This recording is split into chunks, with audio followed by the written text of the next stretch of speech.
Israel's decision to open Kerem Shalom for inspections and screening of those humanitarian goods is essential and something we have been working toward in earnest.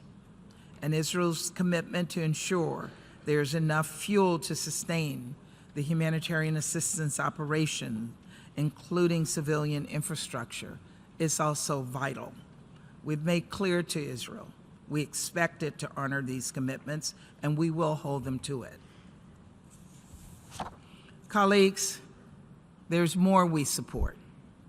We support a more robust deconfliction mechanism to help protect UN and humanitarian personnel, far too many of whom have lost their lives while heroically working to save innocent people in Gaza. We support affirming that Israel, like every single country on earth, has the right and the responsibility to defend its people from acts of terrorism.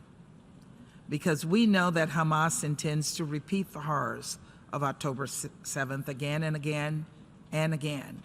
A senior Hamas official said so himself on television.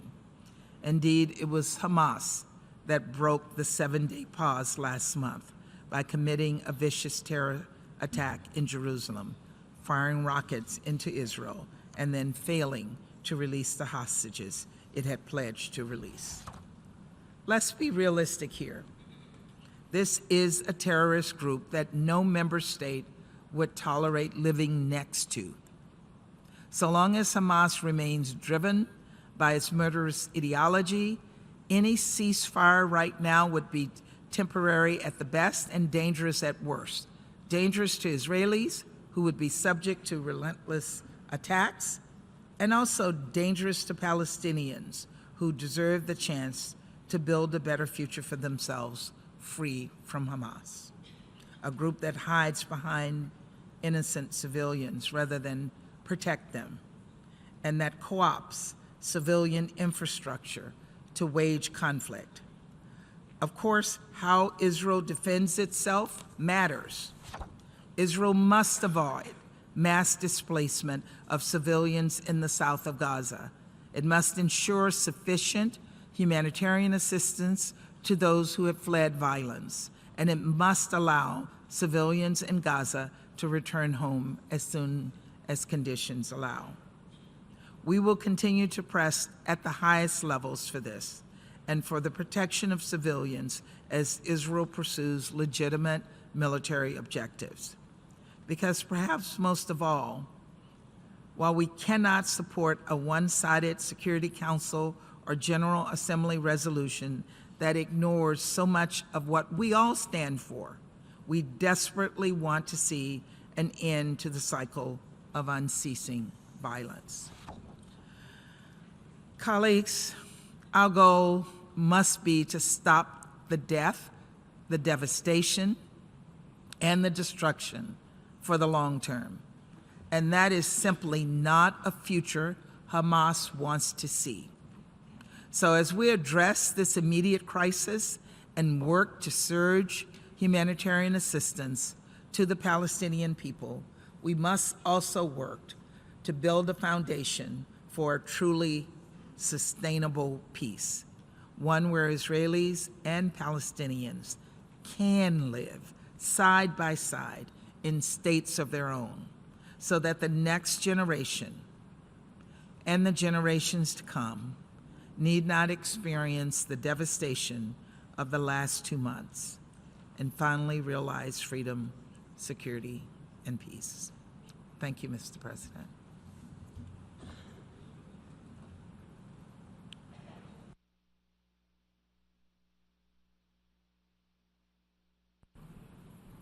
I should like to thank the distinguished representative of the United States. The representative of Egypt has moved that the debate on agenda item 5 be suspended at this stage for the Assembly to proceed to the consideration of draft resolution ES 10 L27 and that the debate would continue after the action on the draft resolution. It is my understanding that, without setting a precedent and given the urgency of the issue, if the Assembly were to decide to suspend the debate at this stage for the Assembly to proceed to the consideration of Draft Resolution A/ES10/L27 and to continue the debate after the action on the draft resolution, and if the Assembly were to adopt the draft resolution subsequently, the 10th Emergency Special Session would be adjourned temporarily following the conclusion of the debate on item 5. Is there any objection to the motion?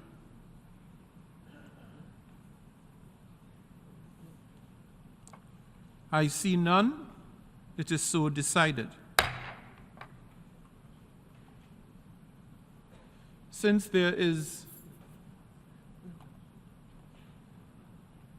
the Assembly shall now proceed to consider the draft resolution A/ES10/L27 and draft amendments A/ES10/L28 and A/ES10/L29. For your information, the draft resolution and draft amendments have closed for e-sponsorship. I now give the floor to the representative of the Secretariat.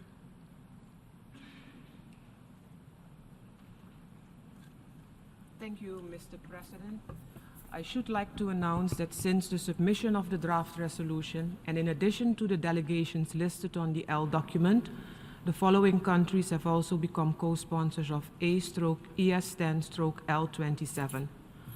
Afghanistan, Angola, Antigua and Barbuda, Azerbaijan, Bahamas, Bangladesh, Barbados, Belarus, Belgium, Belize, Benin, the plurinational state of Bolivia, Bosnia and Herzegovina, Botswana, Brazil, Brunei Darussalam, Cambodia, the Central African Republic, Chad, Chile, China, Colombia, Congo, Costa Rica, Cuba, the Democratic People's Republic of Korea, Dominica, El Salvador, Ethiopia, Fiji, Finland, Gambia, Grenada, Guyana, Honduras, Iceland, Indonesia, Ireland, Jamaica, Kenya, Kyrgyzstan,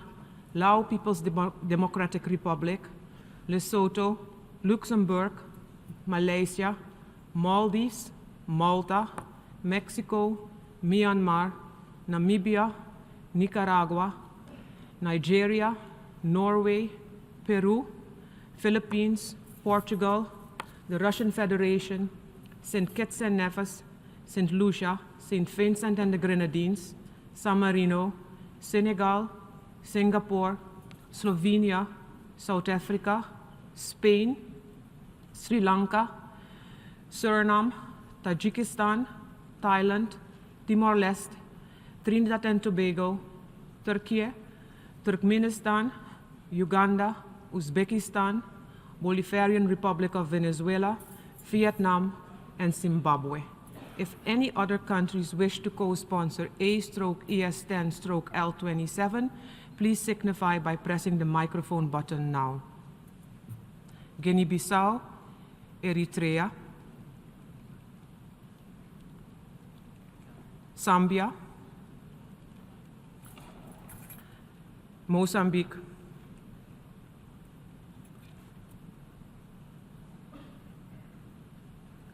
Mozambique I already said, so that's it for this one. And then I would like to go to L28, and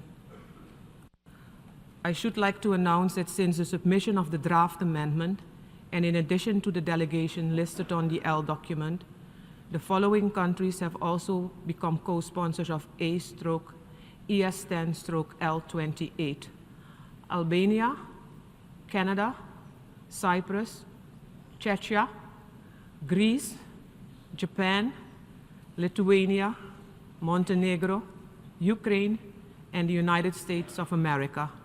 If any other countries wish to co-sponsor A/ES10/L28, please signify by pressing the microphone button now. United Kingdom, Fiji, Papua New Guinea, Micronesia,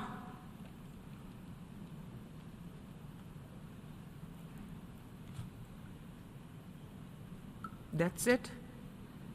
And then I would like to go now to L29.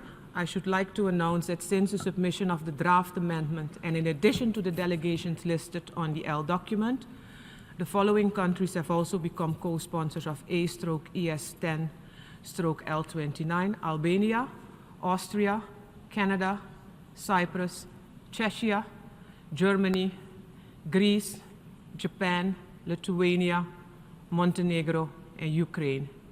If any other countries wish to co-sponsor A/ES10/L29, please signify by pressing the microphone button now.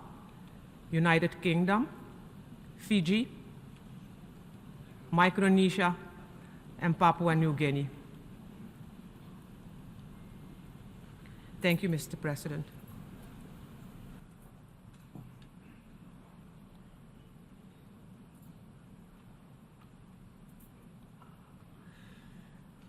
I thank the representative of the Secretariat.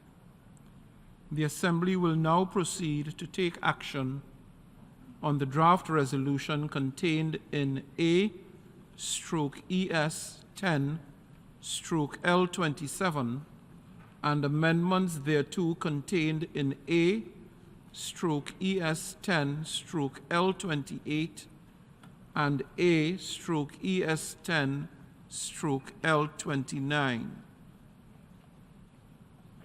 Delegations wishing to make a statement in explanation of vote before the vote on any of the proposals under this item, including the proposed amendments, are invited to do so now in one intervention.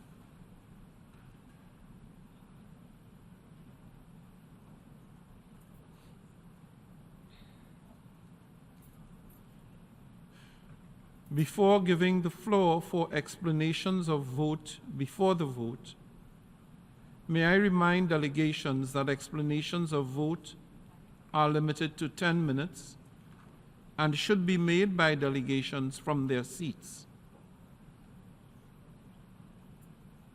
I now give the floor to Pakistan.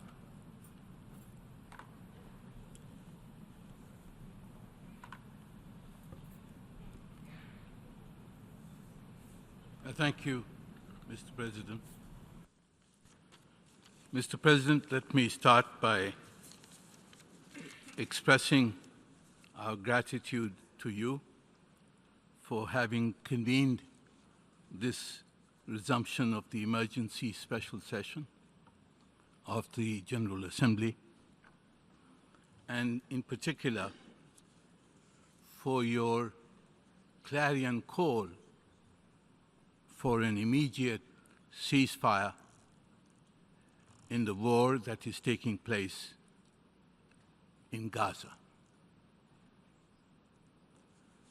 Mr. President, Pakistan supports the draft resolution submitted by the Arab and Islamic countries in L27. The resolution is identical in its text to the one which was voted upon in the Security Council, and its aim is to seek an immediate humanitarian ceasefire, to provide access for humanitarian assistance, and to call for the release of all, I repeat, all hostages. This resolution was co-sponsored by over 100 member states when it was submitted in the Security Council.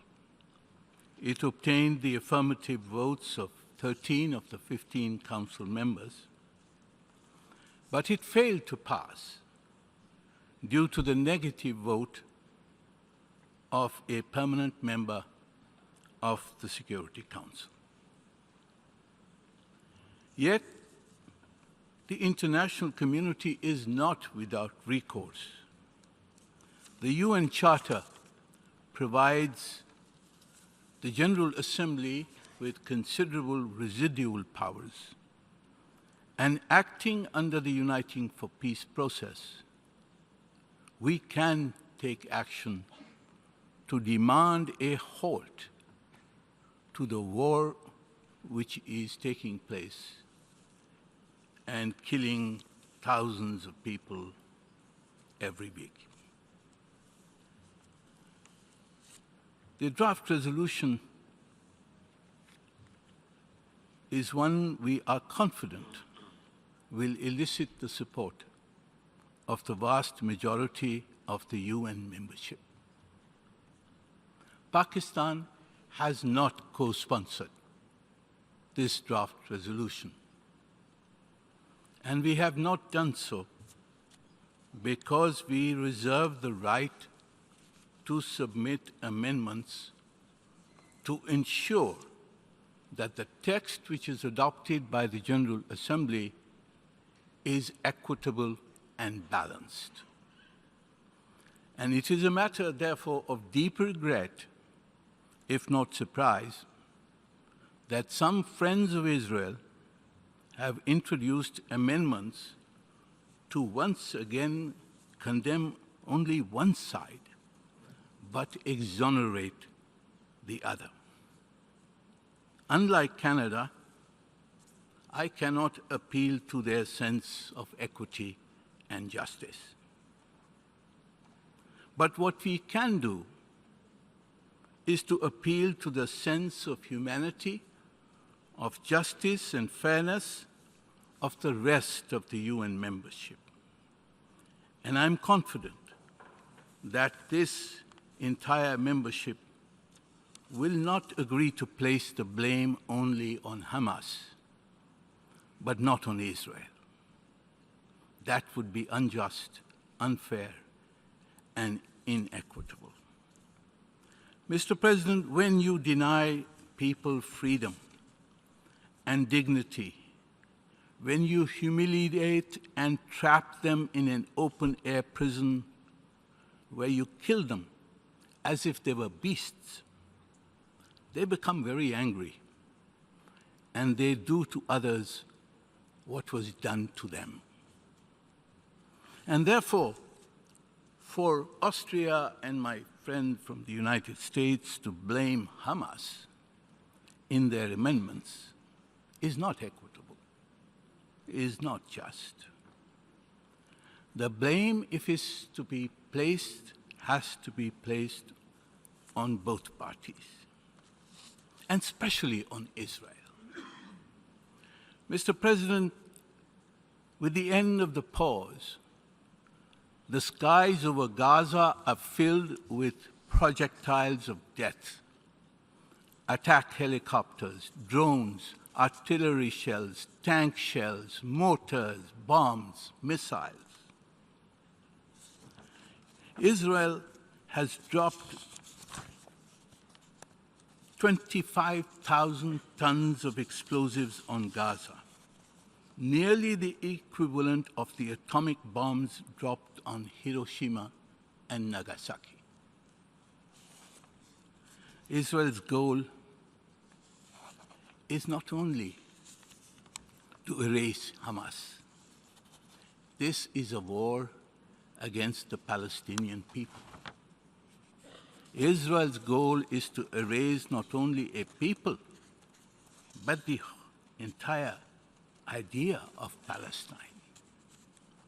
Its campaign is a carbon copy of the massive campaigns of racial slaughter by other settler colonial regimes in history. Mr. President, over 18,000 Palestinians in Gaza have been killed, another 42,000 wounded, and more than 1.8 million people, over 80% of Gaza's population, have been driven from their homes. Thousands are missing, buried under the rubble. And yet Israel is not deterred. Is this any form of legitimate self-defense when you can kill 18,000 civilians with impunity and enjoy the protection in the Security Council against action? Therefore, I would appeal to all the membership to see this one-sided slaughter that is taking place. If Hamas is named and not Israel, you will provide a justification to the Israeli war machine to continue its roulette wheel of death. I believe that this is not the intention of the membership of the United Nations, to justify, to give a justification for the genocide that is taking place.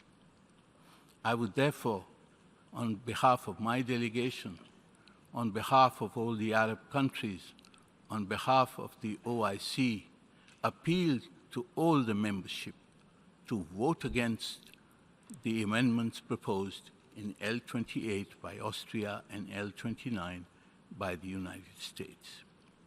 In case these amendments are adopted, Pakistan will submit sub-amendments to these in order to restore balance, in order to name Israel as the perpetrator of the mass crimes that are taking place in Gaza today. I thank you, Mr. President.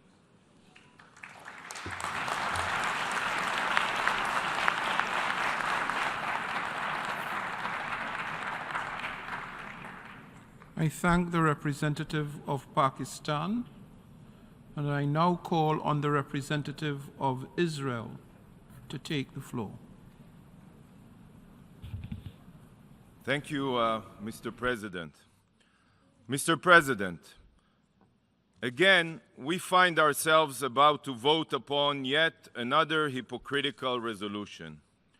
Not only does this resolution fail to condemn Hamas for their crimes against humanity, it doesn't even mention Hamas at all. This is a resolution that will only prolong the death and destruction in the region. That is precisely what a ceasefire means. Colleagues, on October 6th, there was a ceasefire, and it was abruptly violated. Not by Israel, but by 3,000 Hamas Nazis who invaded my country, raping women, beheading babies, burning families alive, and deliberately exterminating innocent civilians like insects. What would your countries do if you were in Israel's shoes? Call for a ceasefire? What would Moscow do? Beijing? Istanbul? How would you respond? Everyone here knows exactly. On December 1st, there was another pause in place. And again, it was violently ended by Hamas ISIS, who refused to release women held hostage and continued to fire rockets and missiles on our town and cities. Hamas raped women, committed heinous acts of sexual violence, took women and girls hostage, and is not only refusing to release them, but is also refusing the Red Cross's access to them. There are no war crimes more heinous than the atrocities Hamas committed, and those that support this resolution are giving the terrorists a free pass. A ceasefire means one thing and one thing only: ensuring the survival of Hamas, ensuring the survival of genocidal terrorists committed to the annihilation of Israel and Jews. This is no secret. Hamas's charter makes this clear, and Hamas leaders have publicly stated that October 7th was just a rehearsal. They have declared that they will repeat their atrocities again and again until Israel ceases to exist. So why would anyone want to aid Hamas in continuing their rule of terror and actualizing their satanic agenda? We all know that the so-called humanitarian ceasefire in this resolution has nothing to do with humanity. Israel is already taking every measure to facilitate the entry of humanitarian aid into Gaza. Thousands of aid trucks have entered with tens of thousands of tons of humanitarian aid. Field hospitals have been constructed. Floating hospital ships have been docked. And the only reason more aid is not entering Gaza is because UN bodies refuse to solve the logistical difficulties preventing all aid trucks waiting in Rafah from entering. If this resolution's true intent was humanitarian aid, it would be focused on improving the UN's logistical capabilities, not on a ceasefire. A ceasefire will only benefit the terrorists that steal the humanitarian aid for themselves. It will not benefit the people of Gaza. Is this your solution? What will happen the day after the ceasefire? Will this bring peace and stability to the region? Of course not. A ceasefire is a death sentence for countless more Israelis and Gazans. By voting in favor of this resolution, you are supporting the survival of jihadist terror and the continued suffering of people of Gaza. The exploitation of the Palestinians has made the UN a moral stain on humanity. Why are you continuing to allow them to make the United Nations irrelevant? If this body's intentions are just, why don't you just start by demanding a ceasefire only from those responsible for violating the past too? Why don't you hold the rapists and child murderers accountable? The time has come to put the blame where it belongs, on the shoulders of the Hamas monsters. But this resolution does not even condemn Hamas. It doesn't even mention Hamas. I honestly don't know how can someone look in the mirror and support a resolution that doesn't condemn Hamas and doesn't even mention Hamas by name. So at the very last, I urge you to vote for adding a condemnation of Hamas to the resolution. But you know what? I have an idea. If you want a real ceasefire, here is the right address. This is the phone number of Hamas's office in Gaza. You can all call +970 599 3765 and ask for Yihya Sinwar. Tell Hamas to put down their arms, turn themselves in, and return our hostages. This will bring a complete ceasefire that will last forever. So why are you not doing this? Why are you not holding Hamas accountable? Ironically, today is the United Nations International Day of Neutrality, the day on which the UN reminds itself to be an impartial mediator in de-escalating conflict. Ignoring the war crimes of genocidal terrorists on today of all days, this body further proves its utter irrelevance. What a disgrace. But this resolution's absurdity goes further than protecting genocidal terrorists. This resolution is a written paradox. On the one hand, it calls for a ceasefire. Yet, on the other hand, it calls for the release of all hostages, all. Have you forgotten who you are dealing with? Have you forgotten that Hamas, the terror organization holding the hostages, has zero respect for international law? A useless resolution will not secure the release of hostages. In fact, Mr. President, a ceasefire will only ensure that their suffering is extended at the hands of the terrorists. Hamas does not respond to General Assembly resolutions. Hamas responds only to threats on its survival.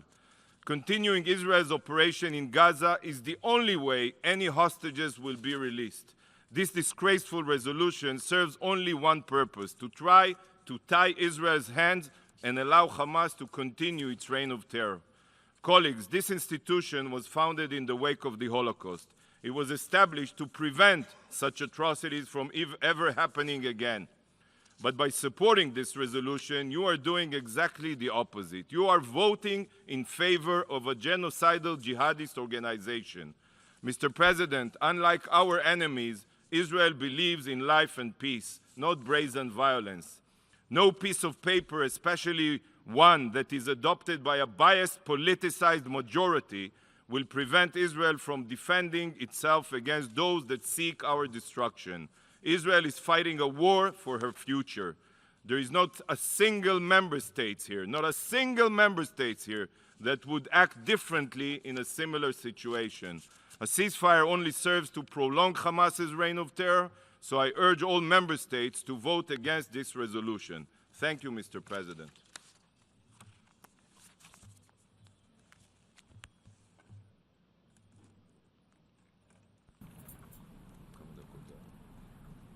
I thank the representative of the State of Israel for his statement, and I now give the floor to the representative of South Africa on behalf of the African states.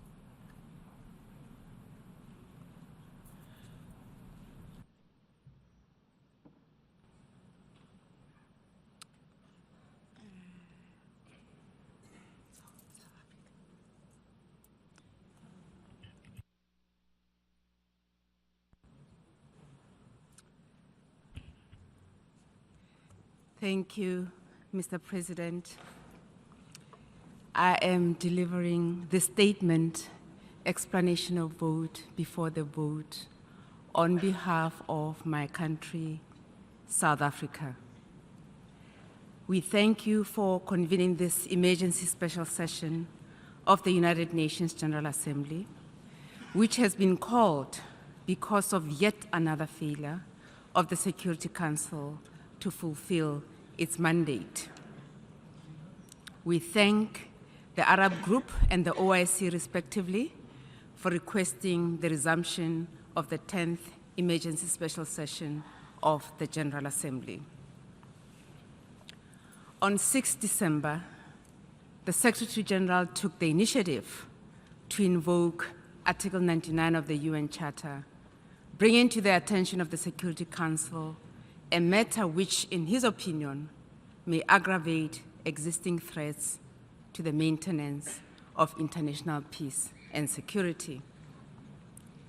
South Africa commends the Secretary General for taking this initiative, and we remain steadfast in calling for an immediate, comprehensive ceasefire to assess the needs on the ground, allowing for the full opening of all humanitarian corridors to grant much-needed aid and basic services to reach those in need.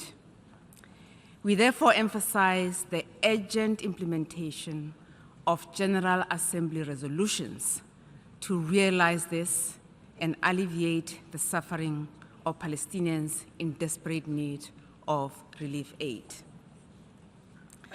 The Secretary General's initiative was necessary in the context of the inability of the Council to, at the very least, call for a humanitarian ceasefire. The international institutions created at the end of the Second World War, including the United Nations, human rights instruments, and judicial mechanisms, were established so that history would not repeat the cruelty experienced during the war. Yet, by failure to act, to call for an end to the loss of civilian life, it has become clear that there is a selective application of the international instruments and the utilization of some of these mechanisms for attaining narrow interests. This has resulted in calling to questions the effectiveness of the system. As members of the General Assembly, this emergency special session presents an opportunity for us to illustrate that the organization that was created to give hope for peace is not tone deaf to the suffering of the most vulnerable. The ESS is an opportunity for us to illustrate that we are able to take on the responsibility entrusted to us by the UN Charter and international law, and call for an immediate ceasefire and not condone war in the name of self-defense. The events of the past 6 weeks in Gaza have illustrated that Israel is acting contrary to its obligation in terms of the Genocide Convention. As a UN member state, and owing to South Africa's painful past experience of a system of apartheid, this impresses on us as member states to take action in accordance with international law. Mr. President, an issue we cannot also ignore is the failure of member states of this organization to abide by the decision taken on 27 October 2023. South Africa was among more than 2/3 of the member states that called for an immediate ceasefire at the General Assembly. This has been ignored. We cannot proclaim the importance of international law and the importance of the UN Charter in some situations and not in others, as if the rule of law only applies to a select few. For international law and our moral obligations to be credible, it should be uniformly applied and not be selective. We have all signed the Charter. Let us commit to and respect decisions taken in accordance with the Charter. Mr. President, the lack of meaningful action from the United Nations indicates that more than ever before, reform of the system of global governance so that it is fair, equitable, and has the capacity to respond to the needs of all persons in situations of threat and harm is urgently needed. The system that is needed should not just be a tool for the most powerful countries of the world, but one that provides protection for the most vulnerable. The inadequacy of the UN Security Council, which has a mandate derived from the UN Charter for the maintenance of international peace and security, has become glaring. The Security Council, due to aggravated politicization, has not, at the very least, been able to call for a humanitarian ceasefire to allow for much-needed humanitarian supplies to go to those that need it the most. This once again demonstrates the urgent need for the reform of this body. Mr. President, South Africa supports the GA draft resolution L27 being considered this afternoon, protection of civilians and upholding legal and humanitarian obligations. I thank you. We have heard the last speaker in explanation of vote before the vote. Before proceeding to take a decision on draft resolution, I wish to address the question concerning the majority required for the adoption of the draft resolution.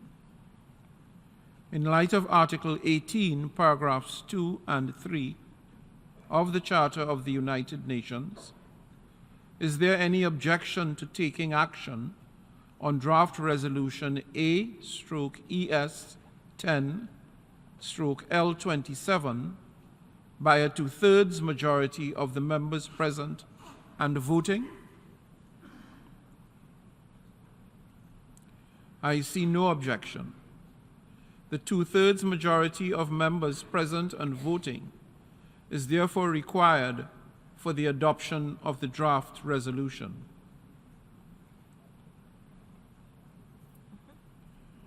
The 2/3 majority of members present and voting is therefore also required for the adoption of the amendments to the draft resolution.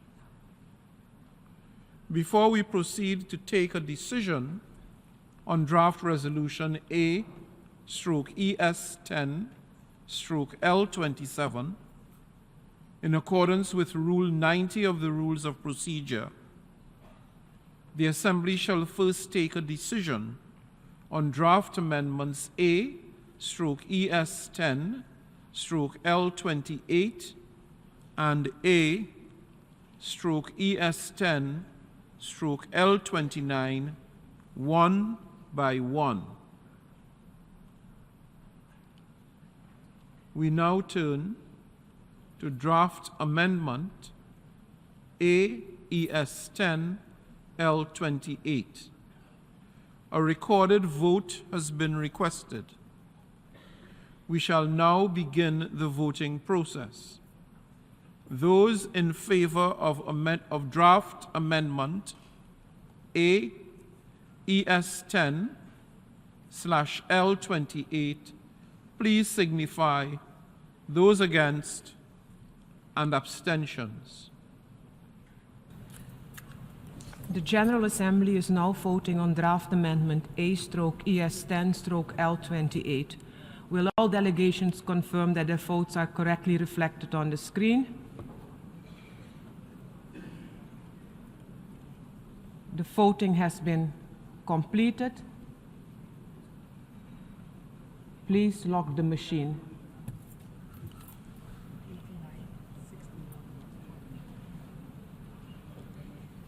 The result of the vote is as follows.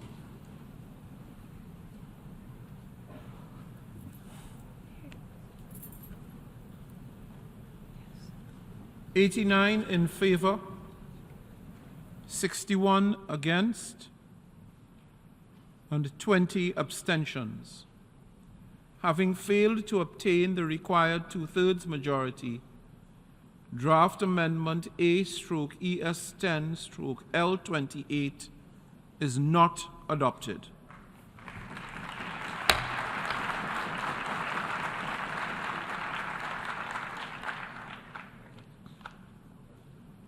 We now turn to draft amendment A/ES10/L29.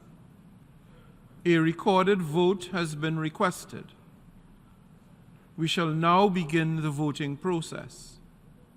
Those in favor of draft amendment A/ES10/L29, please signify. Those against and abstentions. The General Assembly is now voting on draft amendment A/ES10/L29. Will all delegations confirm that their votes are correctly reflected on the screen? The voting has been completed. Please lock the machine.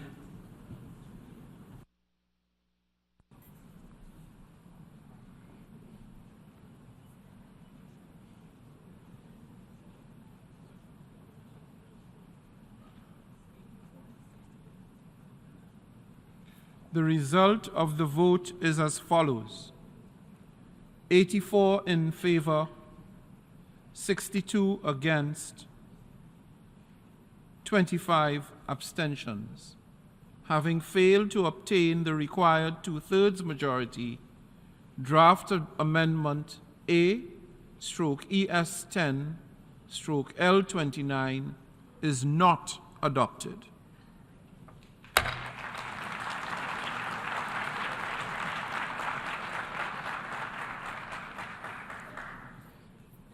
Since draft amendments A/ES10/L28 and A/ES10/L29 were not adopted, we shall proceed to take action on draft resolution A/ES10/L27.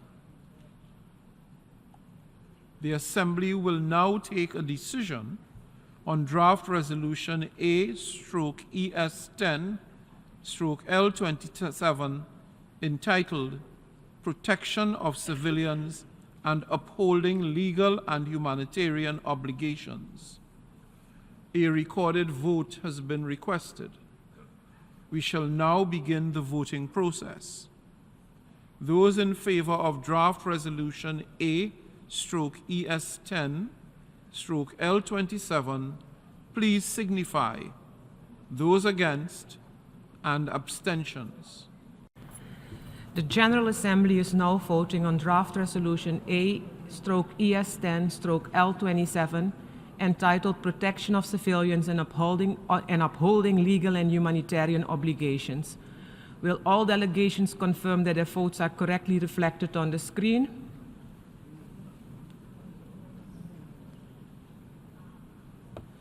The voting has been completed. And please lock the machine.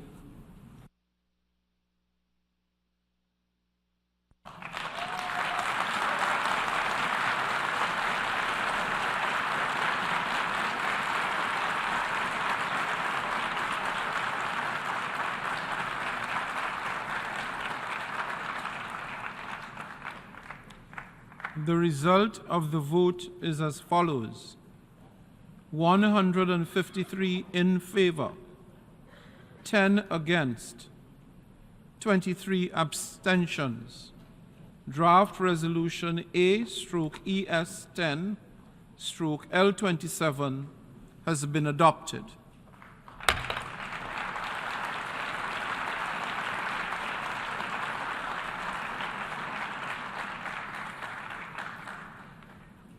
Before giving the floor for explanations of vote after the vote, may I remind delegations that explanations of vote are limited to 10 minutes and should be made by delegations from their seats.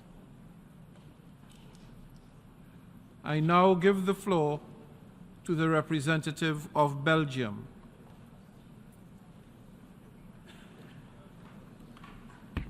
Monsieur le Président,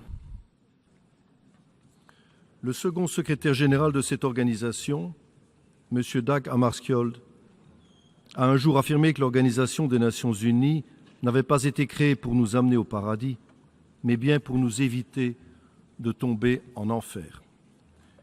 C'est pourtant malheureusement ce que la population de Gaza attend de nous aujourd'hui. Collègues, c'est dans le respect de l'esprit insufflé par le secrétaire général lorsqu'il a invoqué l'article 99 de la Charte des Nations Unies que la Belgique a voté aujourd'hui en faveur du projet de résolution qui nous a été présenté. Si vous me le permettez, je me concentrerai sur 3 points.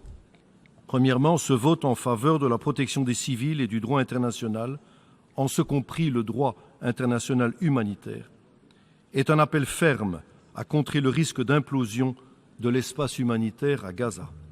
C'est à cette fin que la Belgique se joint à la majorité des membres de cette organisation qui soutient l'instauration immédiate d'un cessez-le-feu humanitaire pouvant à terme mener à la fin des hostilités.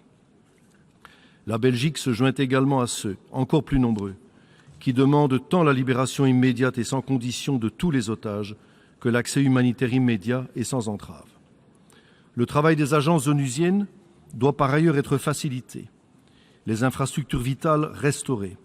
Nous plaidons pour l'ouverture continue du point de passage de Kerem Shalom afin de faciliter et d'accélérer le ravitaillement vital. Il doit être mis fin à toute entrave délibérée de l'acheminement de l'aide aux civils.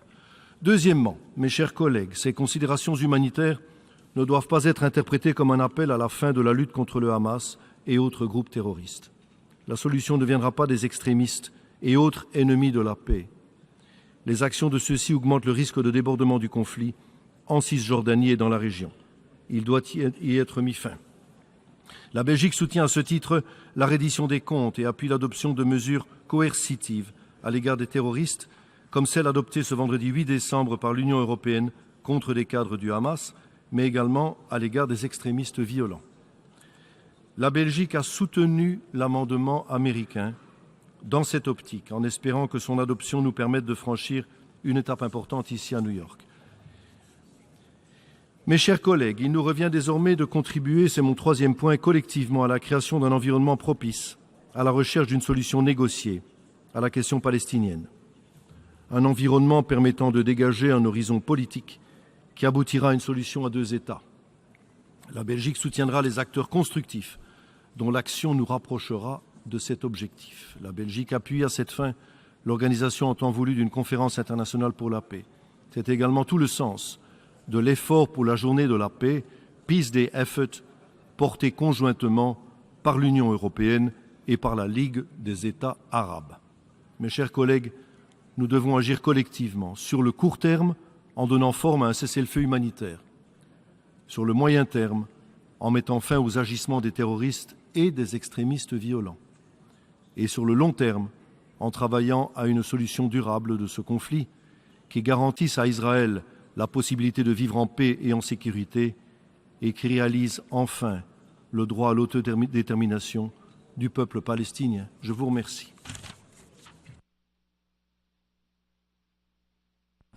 I thank the representative of Belgium and invite now the representative of Saudi Arabia to take the podium. بسم الله الرحمن الرحيم. السيد الرئيس، صوت وفد بلادي لصالح القرار المقدم هذا اليوم أملا في إنهاء هذه الظروف والمعاناة المأساوية التي يواجهها الشعب الفلسطيني جراء حملة عسكرية دموية عديمة الإنسانية من قبل قوات الاحتلال الإسرائيلية. السيد الرئيس، اسمحوا لي في البداية أن أتوجه لكم بالشكر على استجابتكم لاستئناف الدورة الطارئة الاستثنائية العاشرة للجمعية العامة التي تنعقد إثر فشل مجلس الأمن مجددا في إصدار قرار لإيقاف إطلاق النار في غزة، حيث نجتمع هنا للمرة الثانية تحت هذه القبة في ظل ظروف أصعب وأكثر ألما في الوقت الذي لا تزال فيه حملة القتل والتهجير الشرسة مستمرة، ولا تزال انتهاكات المواثيق والقرارات الشرعية الدولية والمبادئ الإنسانية مستمرة، في ظل عجز مجلس الأمن عن اتخاذ أي إجراءات رادعة أمام هذه الحملة وتلك الانتهاكات، وسط غياب تام لآليات المحاسبة الدولية، حيث يطال القصف يوميا كل مكان في غزة من مستشفيات ومدارس وبنى تحتية ومجمعات سكنية، مخلفا وراءه الدمار ومسقطا آلاف الضحايا المدنيين من أطفال ونساء وشيوخ. فقد وصل مجموع الضحايا المدنيين في غزة إلى أكثر من 18,000 شهيد، معظمهم من الأطفال والنساء، مما يفاقم الأزمة الإنسانية الكارثية في غزة يوما بعد يوم، ويبرهن على فشل المجتمع الدولي في وقف هذه الكارثة. وتؤكد بلادي أن هذه الأوضاع الإنسانية الخطيرة الناجمة عن التصعيد المستمر لا يمكن تبريرها مطلقا، وأن حقن الدماء وحماية المدنيين ووقف العمليات العسكرية هي أولويات ملحة لا يمكن قبول أي تسويف أو تعطيل لها، وأن عدم الاكتراث الفوري بها سيفاقم الكارثة الإنسانية الكبرى والتي يتحمل مسؤوليتها الاحتلال الإسرائيلي والمجتمع الدولي.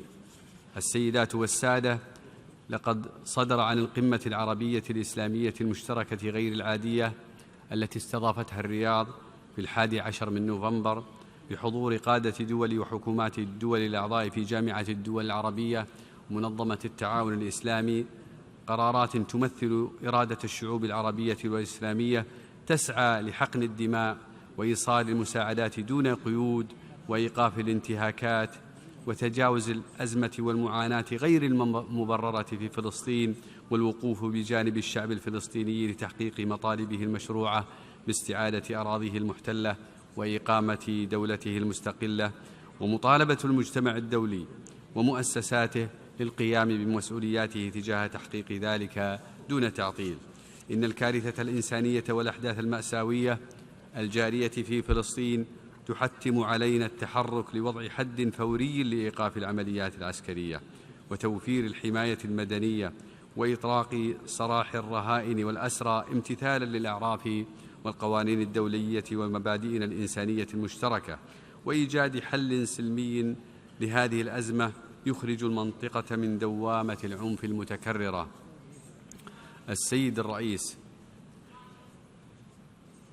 في ظل تردد بعض أعضاء المجتمع الدولي عن دعم الدعوة لوقف إطلاق النار، وإدخال المساعدات الإنسانية الكافية، فإننا نعرب عن استيائنا من ازدواجية المعايير والانتقائية تجاه الأزمة، ونعرب عن أسفنا العميق من تردد البعض تجاه دعم حق الشعب الفلسطيني في التمتع بحياة كريمة. وهنا نجدد النداء بضرورة وقف إطلاق النار وحقن الدماء، وندين استهداف المدنيين ومحاولات التهجير القسري وسياسة العقاب الجماعي بحق سكان غزة. وتؤكد بلادي على أولوياتها دوما للعمل نحو السلام والدعوة للالتزام بما تقتضيه المواثيق والقوانين الدولية. وإذ نعتبر أن الأزمة الحالية هي نتاج تقاعس المجتمع الدولي عن إنهاء الاحتلال وإنفاذ حل الدولتين، وأن السكوت عن الممارسات الإسرائيلية غير الشرعية على مدار 70 عاما هي ما أوصلت المنطقة إلى الأزمة الحالية، فإننا ندعو المجتمع الدولي للاطلاع بمسؤولياته للوقف الفوري لهذه الحرب حقنا للدماء، ونؤكد على ضرورة الوصول إلى حل شامل وعادل للقضية الفلسطينية وفقا لمبادرة السلام العربية وحل الدولتين وإقامة دولة فلسطينية عاصمتها القدس. وفي الختام نشكر كل من دعم مشروع القرار الذي تم اعتماده بأغلبية كبيرة جدا، وهذا يعكس موقفا دوليا يقضي بإلزام ذلك القرار وضرورة تطبيقه فورا. وشكرا السيد الرئيس.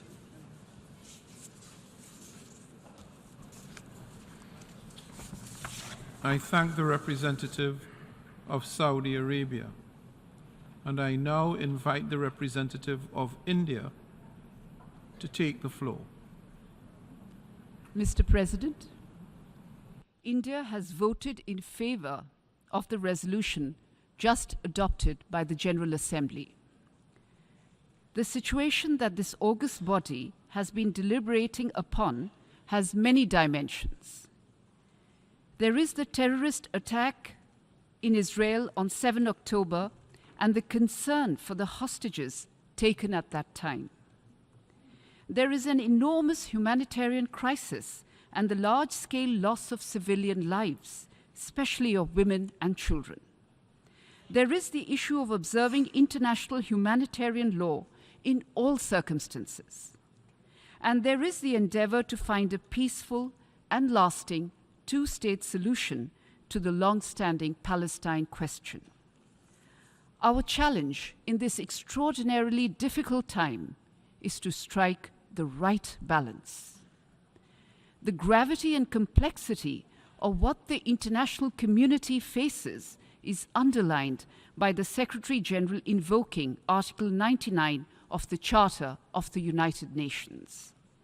We therefore welcome the fact that the international community has been able to find a common ground to address the multiple challenges facing the region right now. Thank you.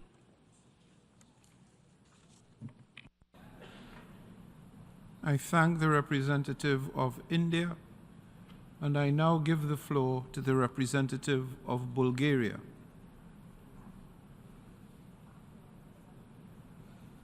Thank you, Mr. President. Mr. President, Bulgaria is gravely alarmed by the catastrophic situation of civilians in Gaza and reiterates its call for continued rapid, safe and unhindered humanitarian access and aid to reach those in need through all necessary measures. We underline the utmost importance of ensuring the protection of all civilians at all times in line with international humanitarian law and deplore all loss of civilian life. Every lost life is one too many. However, we must also recognize that the heinous and indiscriminate terrorist attacks of Hamas across Israel, which we condemn in the strongest terms, brought unimaginable suffering of civilians. There is no justification for terror, and Israel has the inherent right to defend itself in accordance with international law and international humanitarian law. Unfortunately, the resolution that was just adopted falls short of recognizing that, and for those reasons, Bulgaria had to abstain on it. Thank you. I thank the representative of Bulgaria and now invite the representative of Germany to take the floor. Thank you, Mr. President. We would like to thank all member states involved, Egypt in particular, for their work in this very important issue and for keeping the humanitarian situation in Gaza in our joint focus. We support the objective of the resolution to reduce violence and human suffering and to enable unhindered humanitarian access. We are saddened by every life that has been lost in this conflict and express our condolences to all victims and their families, Israeli, Palestinian, and UN staff. Nevertheless, we cannot endorse a text which does not condemn the heinous acts of terror and violations of international humanitarian law committed by Hamas against Israel since October 7th, including the horrific acts of sexual violence against Israeli women and girls. We condemn these acts in the strongest possible terms, and so should all member states. It has been more than 2 months that Hamas continues to attack Israel with rockets on a daily basis and uses Palestinian civilians as human shields. We reiterate our call on Hamas and others to immediately release all remaining hostages and lay down their weapons. We commend efforts undertaken by the United States, Qatar, and Egypt to secure the release of hostages. Mr. President, how can we possibly demand a humanitarian ceasefire while attacks by Hamas continue? Israel has a right to defend itself in accordance with international law and international humanitarian law. At the same time, we will continue to call for humanitarian pauses and unhindered humanitarian access so that assistance can reach those in need. Civilians need to be protected during conflict. It breaks our hearts to witness the immense suffering of the Palestinian population, especially women and children. Germany supports the UN Secretary General's efforts to act to mitigate a humanitarian catastrophe in Gaza and the collapse of the humanitarian system. We will continue to do our utmost to help alleviate the suffering of the civilian population in Gaza, including by supporting humanitarian relief efforts. We will remain committed to supporting the Palestinian people now and in the future. Mr. President, we regret that the resolution before us does not acknowledge Hamas' primary responsibility for starting this terrible conflict with its horrific attack on 7th of October. It is against this backdrop that Germany abstained in today's vote. Mr. President, in the UN we speak the language of international law, of humanity, of peaceful coexistence. This is what unites us. We all must step our efforts to work towards a meaningful peace process, allowing both Israelis and Palestinians to live side by side in peace and security in 2 independent states and in secure borders. I thank you. I thank the representative of Germany, and I now invite the Republic of Korea to take the floor. Thank you, Mr. President.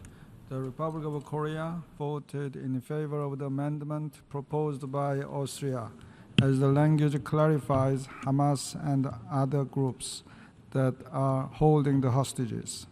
We also voted in favor of the amendment proposed by the United States, as the language clearly condemns the terrorist attacks by Hamas on the 7th of October and the taking of hostages. Thanks to the testimonies by hostages released during the recent 7-day pause, we learned more details about the horrific terrorist attacks by Hamas. We once again condemn in the strongest terms the heinous terrorist attacks by Hamas against Israel and urge immediate release of all the remaining hostages. We believe that Israel has the right and the duty to protect itself and its citizens. But irrespective of nationality, gender, age, ethnicity, or faith, all civilians must be protected. We urge all parties to take measures to protect civilians in accordance with their obligations under the international humanitarian law. Therefore, we voted in favor of the resolution proposed by Egypt, considering that an extended humanitarian pause that can be durably maintained is essential to save the lives of Palestinian civilians and hostages in Gaza. The current humanitarian situation is calamitous, and we need time to save civilian lives and guarantee full, rapid, safe, and unhindered humanitarian access for civilians in Gaza. Far too many civilian lives have been lost, and those alive are also suffering from the lack of requisite humanitarian assistance and essential services. The cessation of hostilities is also needed to facilitate the release of all the remaining hostages held in Gaza. Mr. President, this vicious cycle in the Middle East must stop, and now is the time to redouble our efforts to realize the two-state solution. Sustainable peace in the region can only be achieved through sincere negotiations based on the two-state solution, with both Israelis and Palestinians living side by side in peace within secure and recognized borders consistent with international law and relevant UN resolutions. We hope the UN can speak with one voice to this end. As an incoming Security Council member, the Republic of Korea is determined to help achieve the common aspiration of the world for peace in the Middle East. I thank you, Mr. President. I thank the representative of South Korea, and now I invite the representative of Cyprus to take the floor.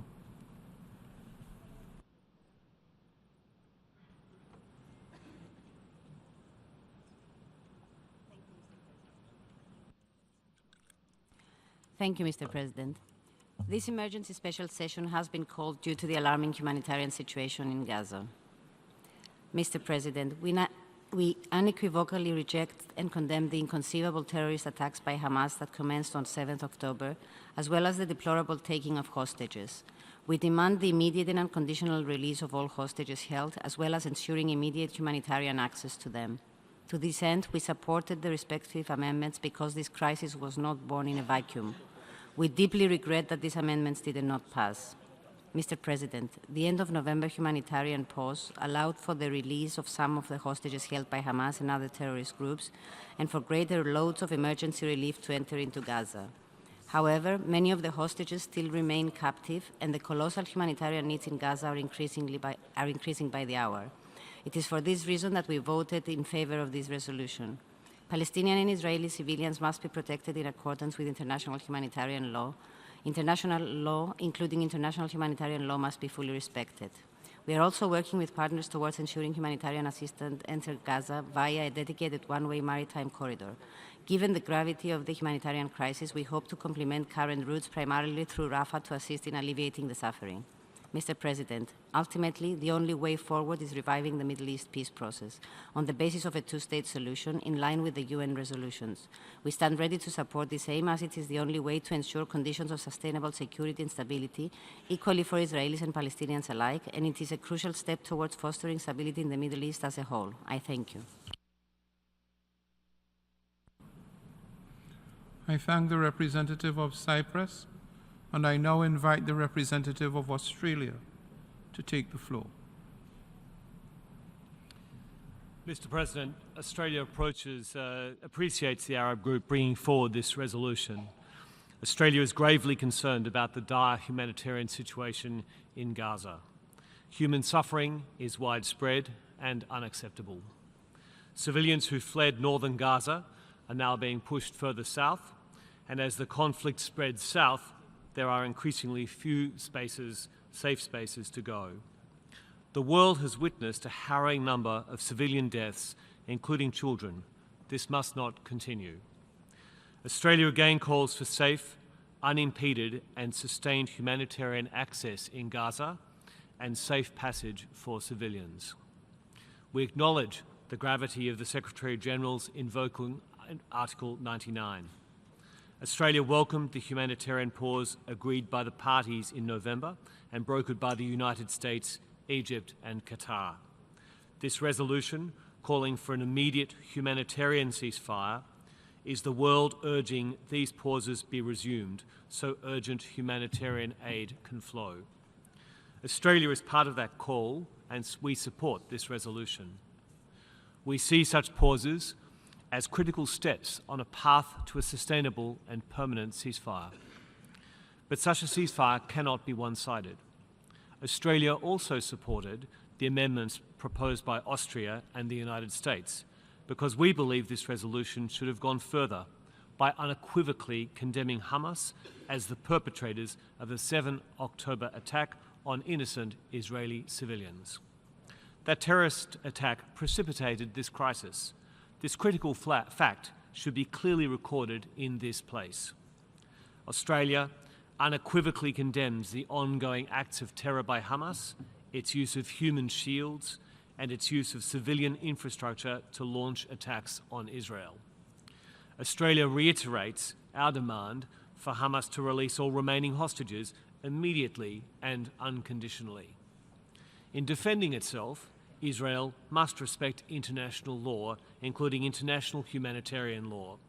Civilians and civilian infrastructure, including hospitals, must be protected. Hamas must be defeated and dismantled, but this cannot be without account for the protection and welfare of Palestinian civilians. President, Australia supports Palestinians' right to self-determination. There must not be forced displacement of Palestinians from Gaza, physical reoccupation of Gaza, any reduction in territory, or any use of siege or blockade. And Gaza must never again be used as a platform for terrorism. We reaffirm that settlements are illegal under international law and a serious obstacle to lasting peace. And we recommit ourselves to working with any sincere partner toward that just and enduring peace in the form of a two-state solution where Israelis and Palestinians can live securely within internationally recognised borders. Thank you. I thank the representative of Australia, and I now invite the representative of the Kingdom of the Netherlands to take the floor. Thank you, Mr. President. I thank you for reconvening this emergency special session. I also wish to take this opportunity to express our unwavering support for the Secretary-General of the United Nations. We take his call on the humanitarian situation in Gaza, including his decision to invoke Article 99 of the UN Charter, very seriously. The current situation in Gaza is horrendous. Too many innocent lives have been taken. The scale of suffering and destruction in Gaza due to Israel's bombardments is heart-wrenching. Medical facilities are under extreme duress. The collective suffering of the people in Gaza, among which many children, should stop. We mourn the loss of lives of all civilians, including journalists, UN personnel, humanitarian workers, and medical staff. Our thoughts are with their loved ones. Urgent and immediate action is needed to halt the unfolding humanitarian catastrophe in Gaza. 80% of the population is internally displaced. There is no effective protection for civilians, and they have nowhere to go. No place in Gaza is safe now. The humanitarian system is on the verge of collapse, with the risk of starvation and outbreak of infectious diseases. The resolution contains important messages in this regard, as well as the essential demand to release all hostages. Therefore, we worked hard to reach an agreement on the text that would enable a vote in favor of this resolution. However, the lack of clarity on the temporary nature of a humanitarian ceasefire in the text creates confusion.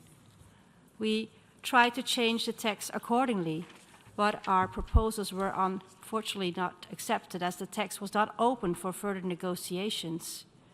The resolution further lacks reference to the heinous acts by Hamas.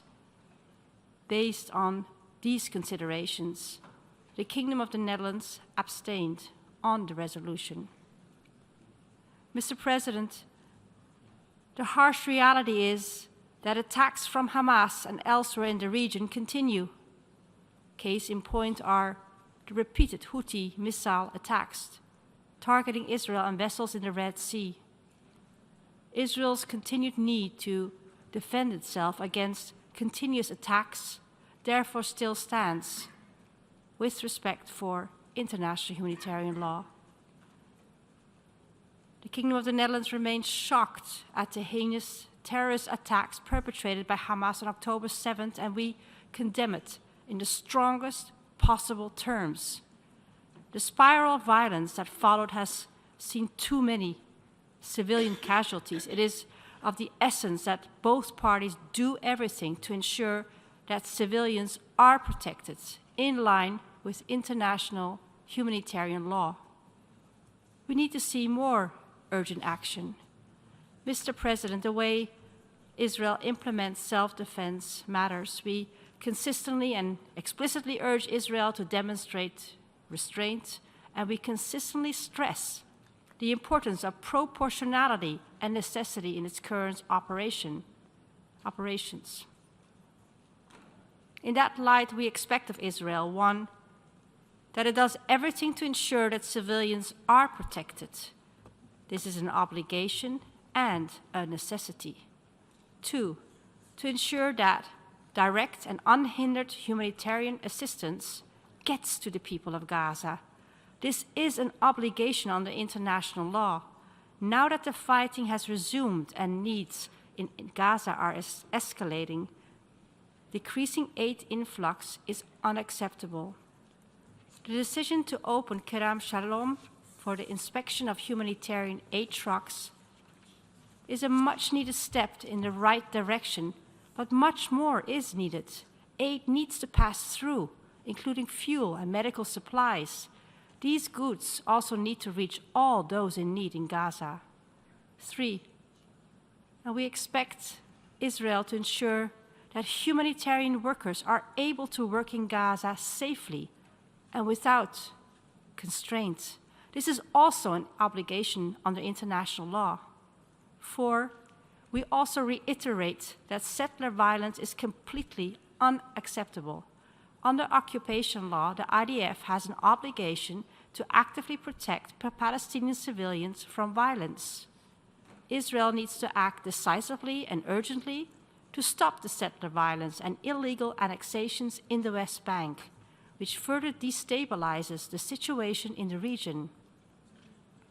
In this context, we urgently call for immediate, new, substantial, frequent humanitarian pauses. The ending of suffering of innocent people is an obligation. This conflict needs a political solution in accordance with international law. I thank you.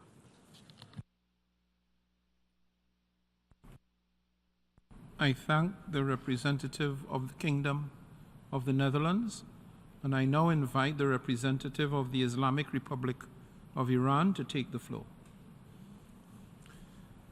In the name of God, the compassionate, the merciful. Mr. President, the situation before us is quite clear.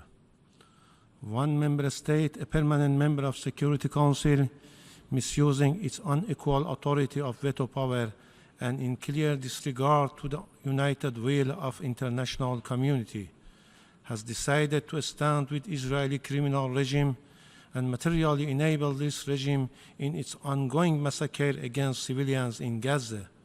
The United States blatantly opposing a ceasefire, which means prescribing war, violence, and eventually more death for children and women in Gaza. As highlighted by Secretary General in his recent briefing before the Security Council, no place in Gaza is safe, and there is an imminent risk of a total collapse of the humanitarian support system. The Secretary General, using his authority under Article 99 of the United Nations Charter, has urgently called upon the Security Council to intervene and bring a halt to the Israeli regime's attack in Gaza. This call received full support from the international community. The United Nations Charter initially predicted the power of veto as a tool to maintain and ensure international peace and security. However, today, this authority is frequently abused to obstruct the very establishment of peace and security. This trend is a clear alarm, signaling the imperative need to eliminate such discriminatory practices. Mr. President, over the past 2 months, we have witnessed a violent act of aggression carried out by Israeli armed forces in Gaza Strip, resulting in the death of more than 18,000 Palestinian civilians.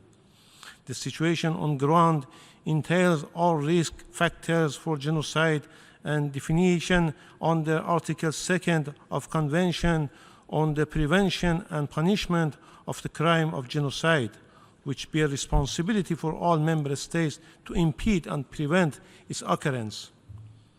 This regime had been pursuing a scorched earth policy by deliberately destroying infrastructure and residential buildings in manner that there is no place to live in the Gaza. These barbaric crimes must be addressed by international community in a decisive manner, and Palestinians must be protected internationally.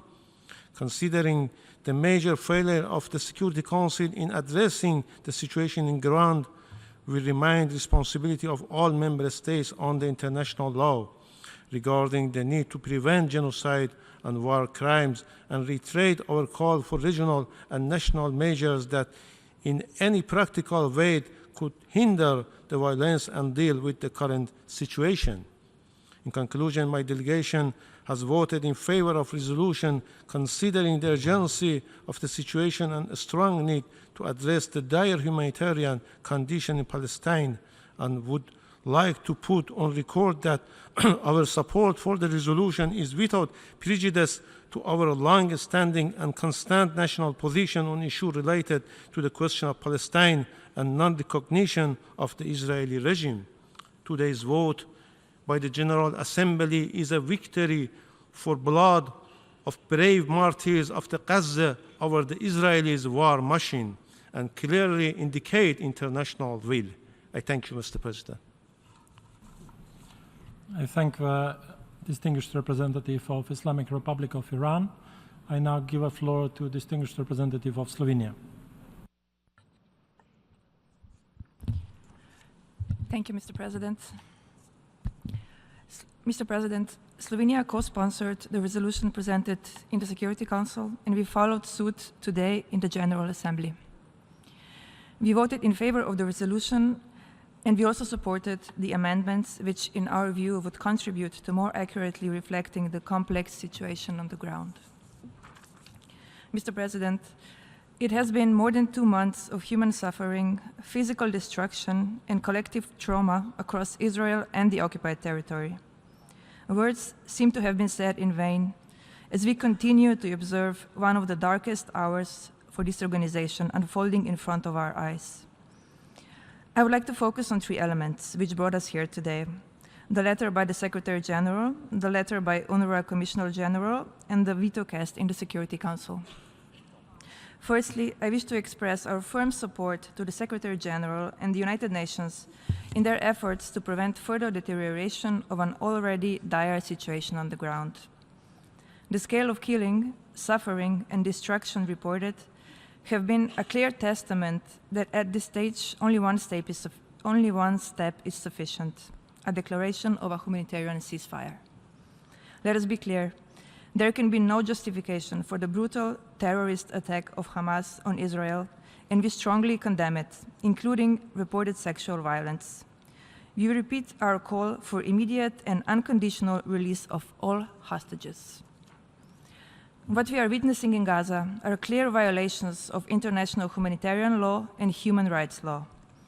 We remain appalled by reports of attacks on civilians and on schools, hospitals, UN facilities, and other civilian objects, and a high number of civilian casualties. People do not have access to the most basic provisions needed for survival. There is an increased risk of a breakdown of public order. Almost 2 million people have been displaced. Any further mass displacements should be prevented. Slovenia remains concerned over the escalation of settler violence in the West Bank and the announced additional expansions of illegal settlements. Settlement activities are illegal, erode the viability of the two-state solution, and undermine the prospect for a just, lasting, and comprehensive peace. We are deeply worried about the spillover and increased potential for the destabilization of the wider region, and we call for restraint. Secondly, we would like to express our deepest concern over the situation of UNRWA, its severely limited ability to implement its mandate, and the circumstances in which the humanitarian community is working on the ground. Many of the humanitarian workers have been displaced and are themselves in need of humanitarian assistance. People serving humanity have been failed by humanity. UNRWA represents a glimmer of hope to thousands of Gazans and to thousands more in the West Bank and the neighboring countries. Its potential collapse would mean humanitarian assistance in Gaza would no longer be possible at a scale that is needed. Slovenia commends the work of humanitarian agencies and their personnel in Gaza, who continue to provide assistance and protection to the people, often at a great sacrifice, paying the ultimate price with their own lives. We express our condolences over the high number of victims among the UNRWA staff. Thirdly, we deeply regret the inability of the UN Security Council to address this situation. While recognizing efforts of many countries engaging in diplomacy on the ground and commending the adoption of the Resolution 2712, we must note that the Secretary General has clearly stated that current conditions are making it impossible for meaningful humanitarian support on the ground. The Security Council should therefore step in and support rapid, sustained, unimpeded, and safe access for humanitarian aid, equipment, and personnel to Gaza and its distribution within Gaza. This can only be done by a humanitarian ceasefire that will lead to a truly permanent ceasefire. This brings us to the need for a resumption of a meaningful political process, which will lead to the two-state solution, with Israel and Palestine living side by side in peace and security. Slovenia has and will continue to support initiatives that reinforce the Middle East peace process. We therefore strongly support the organization of a peace conference as soon as possible. To conclude, we would like to thank both the Secretary General and the UNRWA Commissioner General and many other parts of the UN system for conveying clear messages to the membership. Never again is now. And this is why Slovenia clearly supports the call for a humanitarian ceasefire. I thank you. I thank the distinguished representative of Slovenia. I now give a floor to distinguished representative of New Zealand. Thank you, Mr. President. New Zealand welcomes the adoption of today's resolution.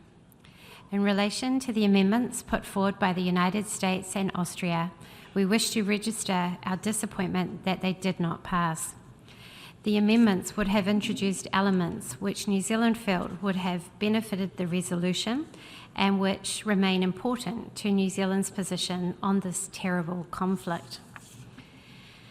New Zealand has consistently acknowledged Israel's right to defend itself against Hamas's terrorist attacks. We unequivocally condemn these attacks and reiterate that all remaining hostages being held by Hamas must be released immediately and unconditionally. In defending itself, Israel must respect international law, including international humanitarian law. Civilians and civilian infrastructure, including hospitals, must be protected. New Zealand is gravely concerned about the impact of this conflict on civilians. The loss of life and level of suffering in Gaza is utterly devastating. Over 1 million people with nowhere to go, outbreaks of disease, and overwhelming challenges with nutrition, sanitation, and overcrowding. There is simply not enough water, food, fuel, and shelter. Critical humanitarian assistance must get to those who need it. The sick and injured must be cared for without risk of attack. The basics for survival must not be used or withheld as weapons of war.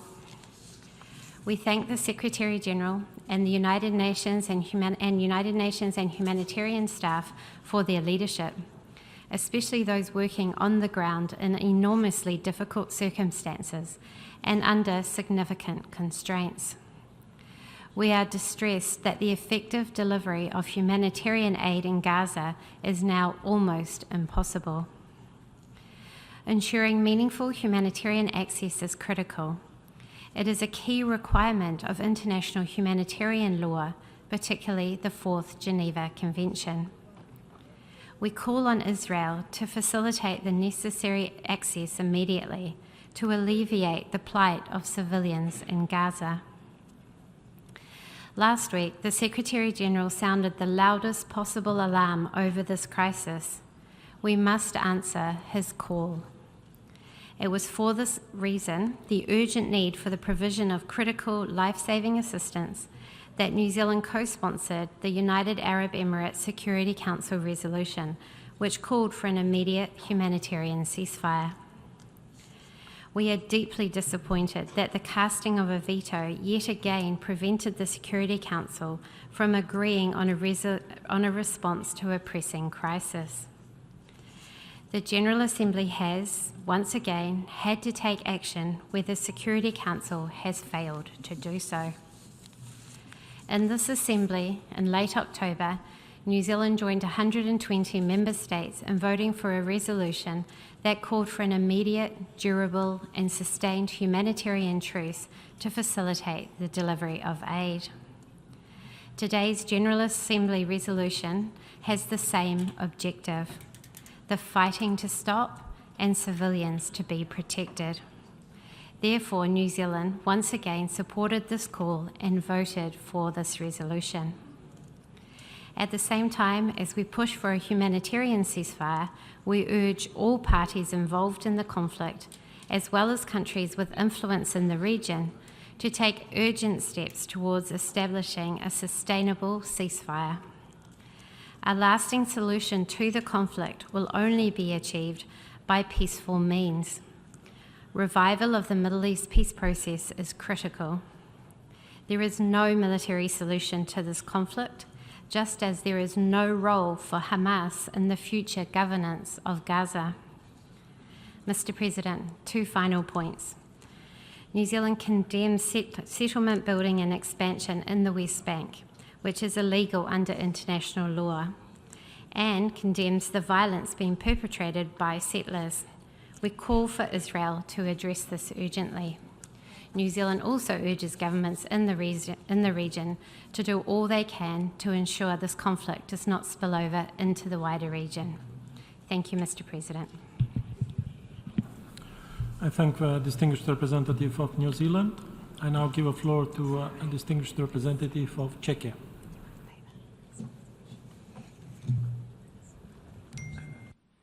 I thank you, Mr. President. And let me start by stating unequivocally that Czechia grieves for every civilian life lost in the ongoing conflict, and we will continue to do so. The humanitarian situation in Gaza deeply troubles us, and we appreciate the collective efforts to protect civilians and alleviate their suffering. To that end, we welcome most aspects of this General Assembly resolution as a genuine attempt to address the current situation in the Middle East. But in the context of this emergency special session, the primary task of the General Assembly is the maintenance of international peace and security.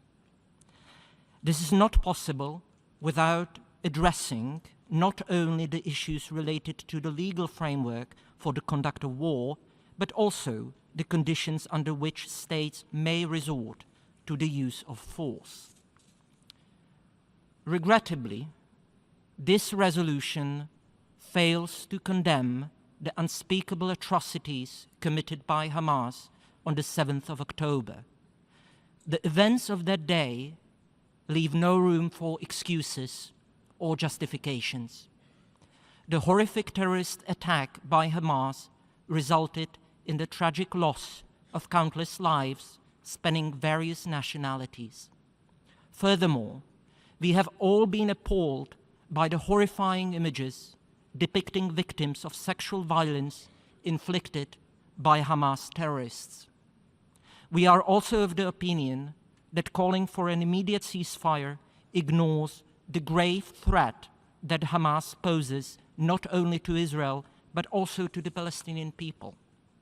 The harsh reality on the ground is that an immediate ceasefire would only leave Hamas in control, thereby significantly heightening the prospect of yet another devastating terrorist attack and human suffering.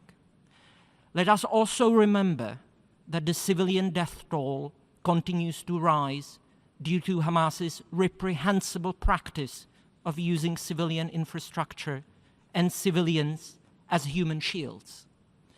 It is with this in mind that we believe that Israel needs to be able to exercise its right to defend itself, and it needs to do so in a manner that abides by international law and international humanitarian law.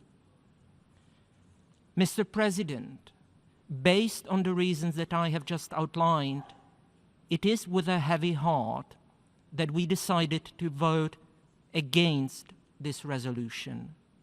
We appreciate the efforts by Austria and the United States to bring more balance to the text, and that is why we supported their amendments. Last but not least, let me reiterate my country's unwavering commitment to actively working towards a two-state solution. This is essential to achieving statehood for the Palestinian people, ensuring security for Israel, and peace for people on both sides. I thank you. I thank the distinguished representative of Czechia. I now give the floor to the distinguished representative of Greece.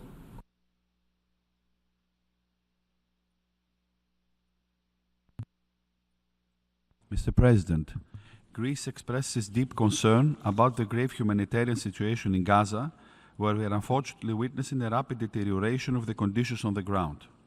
High priority right now should be to address the humanitarian urgency so that sufficient aid can be delivered to the civilian population through safe passages and by means of humanitarian pauses. Humanitarian needs must be addressed so as to sustain Palestinians in Gaza, give them the prospect of reconstruction, and avoid forced displacement from Gaza. We remind Greece's principled position that Israel has the right to defend itself, while at the same time complying with international humanitarian law. We should not lose sight of the Hamas responsibility, its terrorist attack of October 7th, and its taking of Israeli hostages. We regret that the text does not condemn terrorism and does not mention that the hostages were taken and are held by Hamas. That is why we have co-sponsored the amendments proposed by Austria and US. We would have preferred a resolution that ideally reflected those elements. However, considering the present critical humanitarian circumstances, we have decided to vote and voted in favor of this resolution. I thank you. I thank the distinguished representative of Greece. I now give the floor to the distinguished representative of Canada. Thank you very much, Mr. Vice President. We mourn, like everyone in this assembly, every Israeli and Palestinian innocent life which has been lost in this conflict, and we express our profound condolences to all families and communities affected by the terrible violence. Canada continues to unequivocally condemn Hamas's brutal terrorist attacks against Israel on October the 7th, including the sexual and gender-based violence and the killing, the maiming, and the abduction of civilians. We also continue to call for the immediate and unconditional release of all remaining hostages and demand that they be treated humanely in accordance with international law. We iterate the call for the facilitated departure of all foreign nationals in Gaza, including Canadians trying to leave Gaza. We recognize Israel's right to defend itself. In defending itself, Israel must respect international humanitarian law. Civilians and civilian infrastructure must be protected. We are alarmed at the diminishing safe space for civilians in Gaza. The price of defeating Hamas cannot be the continuous suffering of Palestinian civilians. Canada remains deeply concerned by the humanitarian crisis and its severe impacts on Palestinian civilians, especially women and children. The ongoing humanitarian crisis has weighed heavily in Canada's decision to support this resolution. La récente pause dans les hostilités a permis la libération de plus de 100 otages et un meilleur accès humanitaire aux civils palestiniens touchés. Le Canada regrette que cette pause n'ait pas pu être prolongée et continue de demander que les Palestiniens de Gaza reçoivent le carburant, l'eau et l'aide humanitaire dont ils ont tant besoin. À cette fin, le Canada soutient le cessez-le-feu humanitaire mentionné dans cette résolution, car il s'agit d'une mesure nécessaire pour protéger les civils, permettre à une aide humanitaire beaucoup plus importante d'entrer dans la bande de Gaza et permettre aux ressortissants étrangers de quitter Gaza, y compris les Canadiens et Canadiennes. Hamas must release all hostages, stop using Palestinian civilians as human shields, stop intentionally occupying civilian sites for terrorist purposes, and lay down its weapons. We continue to support a clear statement from the General Assembly calling out the role of Hamas in the conflict, its taking of hostages, and its use of human shields. And one day we will get one. This is why we supported the amendments proposed by Austria and the United States to the resolution, and why we join Australia and New Zealand in saying that Hamas can have no future role in the governance of Gaza. Canada remains committed to the goal of a comprehensive, a just, and a lasting peace in the Middle East, including the creation of a Palestinian state living side by side in peace and security with the State of Israel. Thank you, Mr. Vice President. I thank the distinguished representative of Canada. I now give a floor to distinguished representative of Iceland. See how that flies.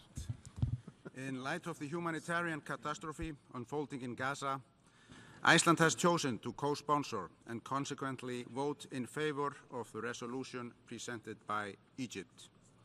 Following a much-needed humanitarian pause, the resumption of hostilities has resulted in full-scale escalation of the conflict. Once again, innocent civilians trapped in unbearable conditions bear the brunt of this conflict, and the civilian death toll is unacceptable.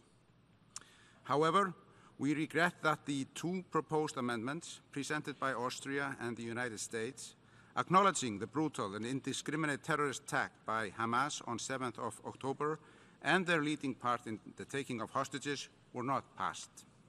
There can be no justification for terrorism.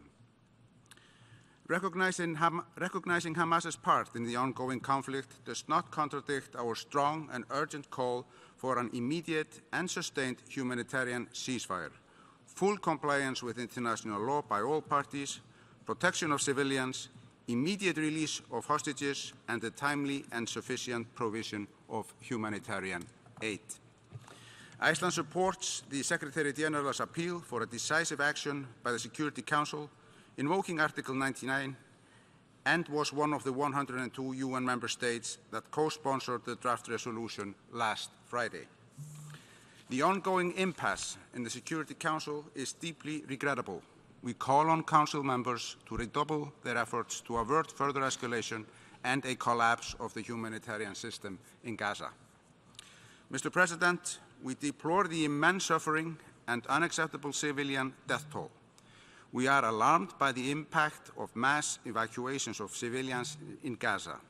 These need to stop. There is no safe place in Gaza. While increased flow of humanitarian aid through a second inspection point announced by Israel is a positive step, much more needs to be done. Life-saving aid to millions of civilians in need must be delivered now, and access to food and water, electricity and fuel ensured. The vast majority of the population is already displaced, sheltering in overcrowded facilities, including schools that no longer provide education, or simply sleeping on the streets. Healthcare services are in tatters, and of growing concern is the high risk of epidemic and waterborne diseases, which would further compound the crisis. Iceland has responded to UN emergency appeals with increased contributions to UNRWA, our long-standing humanitarian partner. UNRWA services, the lifeline for over 2.2 million people in Gaza, are now on the verge of collapse, according to Commissioner General Lazzarini. If UNRWA fails, the entire humanitarian system in Gaza will follow. We must spare no efforts in preventing this from happening. We deplore that more than 130 UNRWA staff members have been killed in this conflict. Iceland has condemned in the strongest possible terms the brutal and indiscriminate terrorist attacks by Hamas 2 months ago. We have repeatedly called for the immediate and unconditional release of all hostages, as the resolution we have just adopted rightly does. All parties to this conflict must adhere to their obligations under international humanitarian law. Breaches thereof must be carefully investigated, including of sexual violence. Mr. President, the Secretary General has rightly raised the alarm of further escalation of this conflict. Its consequences are being felt throughout the region and beyond. Across the world, people are calling for the hostilities to end. So did the Icelandic Parliament in a unanimous resolution on November the 9th. Even in the midst of crisis, when peace seems unrealistic and distant, we must focus on the long-term sustainable solution to the conflict, which two-state solution based on international law, with Israel and Palestine living side by side in peace and security and mutual recognition. The cycle of violence must stop. I thank you, Mr. President. I thank the distinguished representative of Iceland. I now give the floor to distinguished representative of Switzerland. Merci, Monsieur le Président. La Suisse a voté oui à la résolution adoptée par cette Assemblée aujourd'hui. Cette résolution répond au plus pressant, la protection des civils et l'accès rapide, sûr et sans entrave de l'aide humanitaire aux populations dans le besoin à Gaza où, je cite, « nul n'est plus en sécurité aujourd'hui et où le système humanitaire risque un effondrement complet », comme l'a dit le secrétaire général.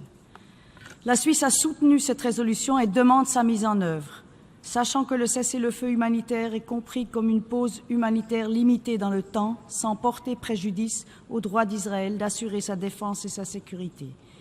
La Suisse continue d'appeler les parties à respecter, en toutes circonstances, leurs obligations en vertu du droit international humanitaire et des droits humains, notamment pour ce qui est de la protection des civils israéliens comme palestiniens, et ce, indépendamment de l'adoption de résolutions par les principaux organes des Nations Unies.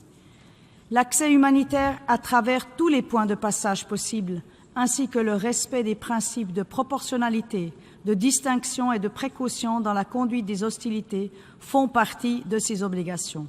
Le respect est aussi une nécessité afin de prévenir une escalade régionale du conflit, notamment en Cisjordanie et au Liban.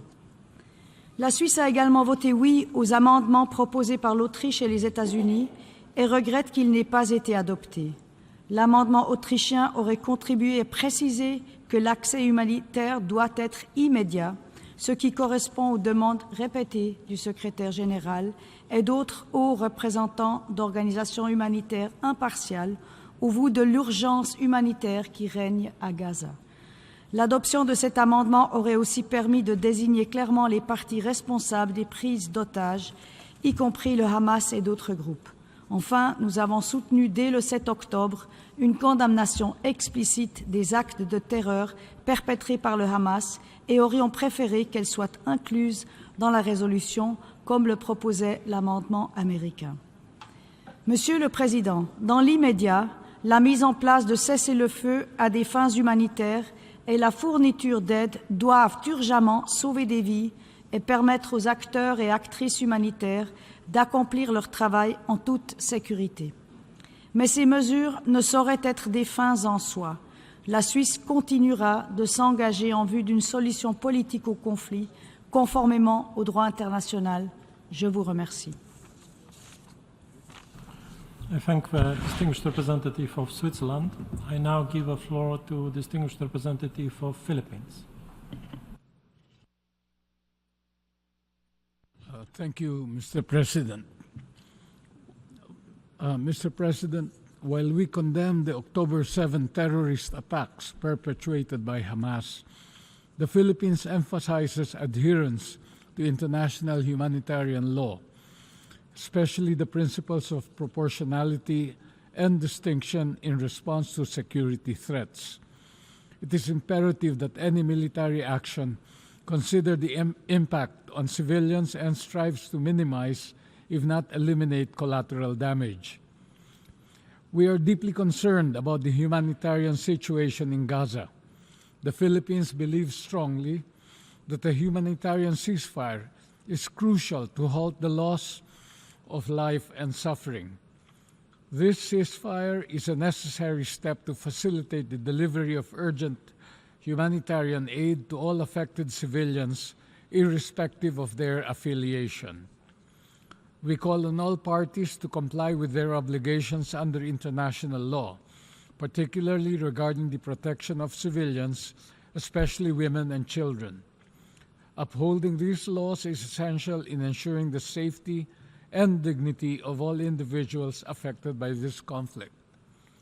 Finally, the Philippines seeks to contribute to a solution that respects the rights and needs of both Palestinian and Israeli civilians.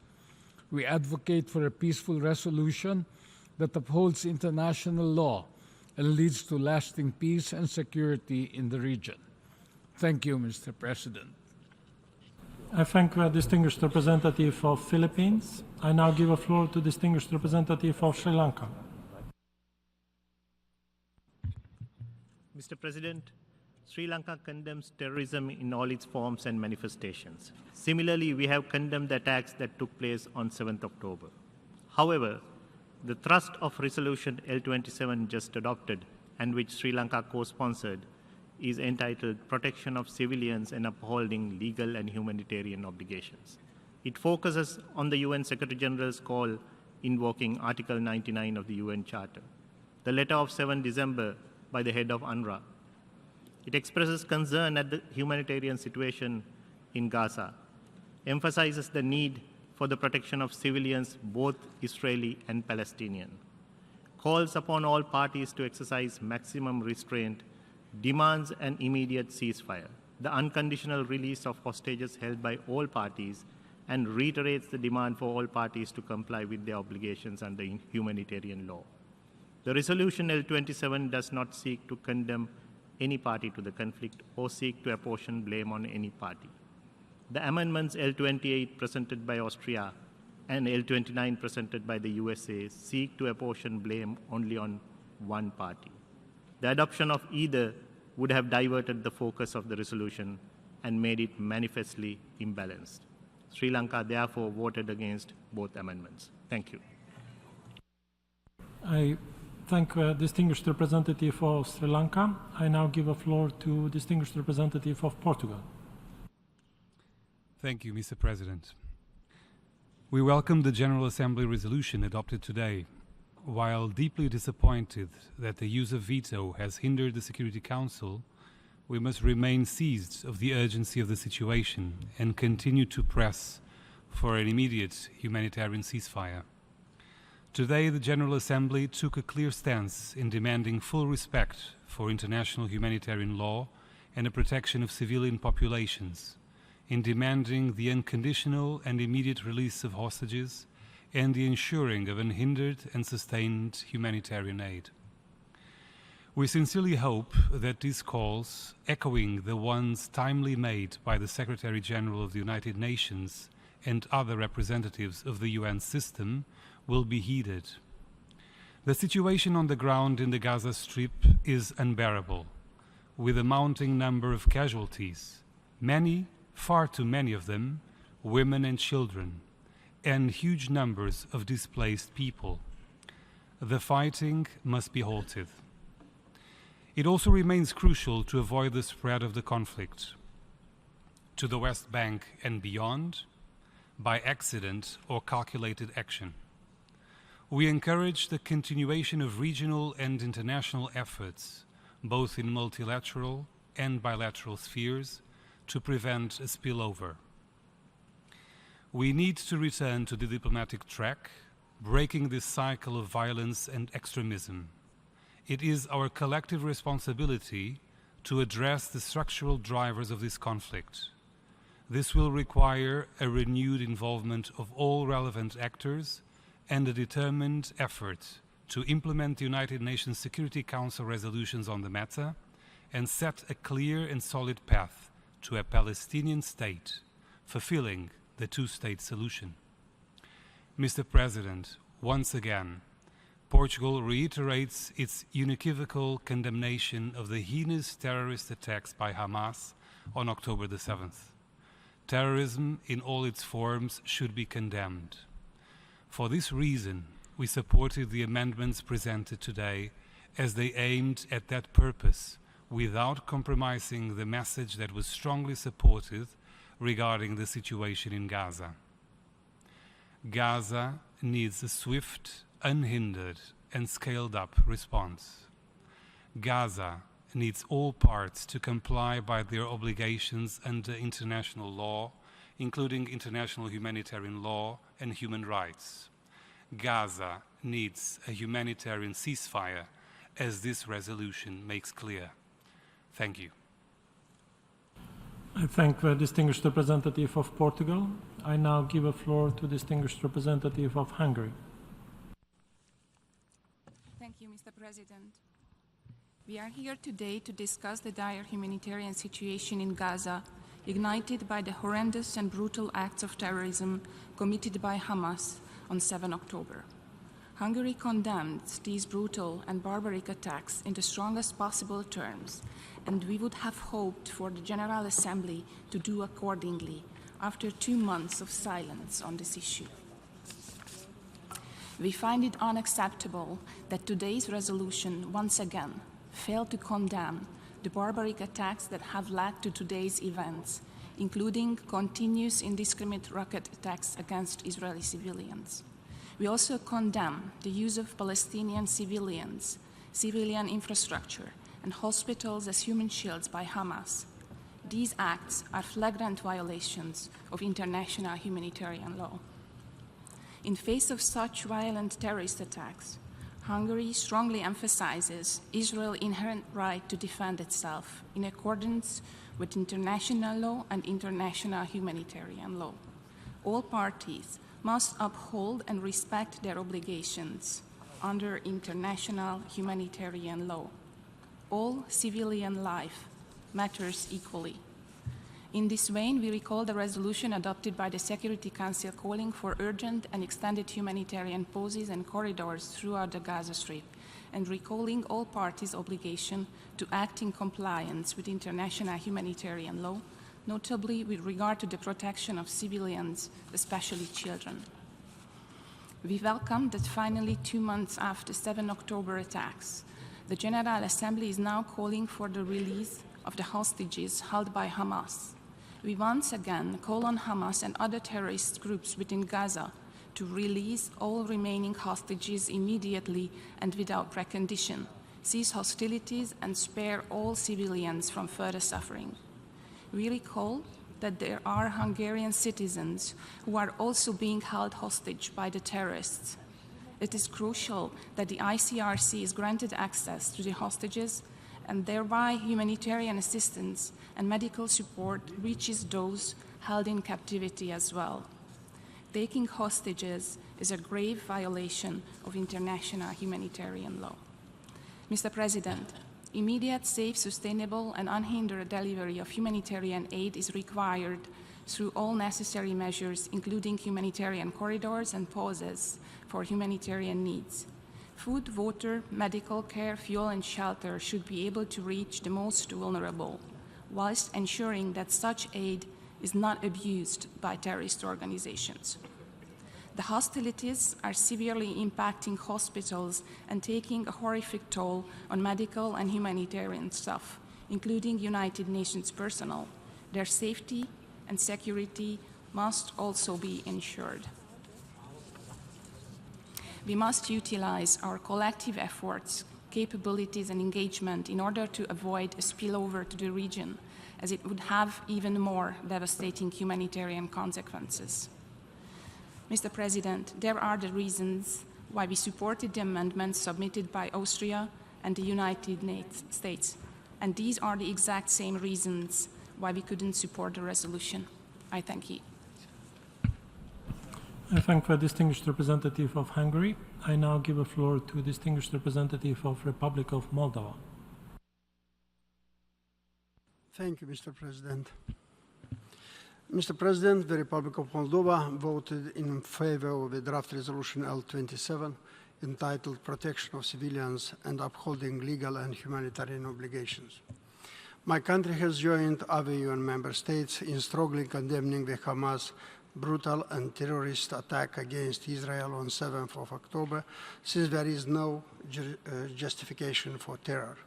Furthermore, my country recognizes Israel's right to self-defense in accordance with international law, including international humanitarian law. In this respect, Moldova has supported and would have welcomed the inclusion of the amendments proposed by the United States and Austria in the draft resolution. Nevertheless, the urgency of the situation on the ground brought us to support this resolution.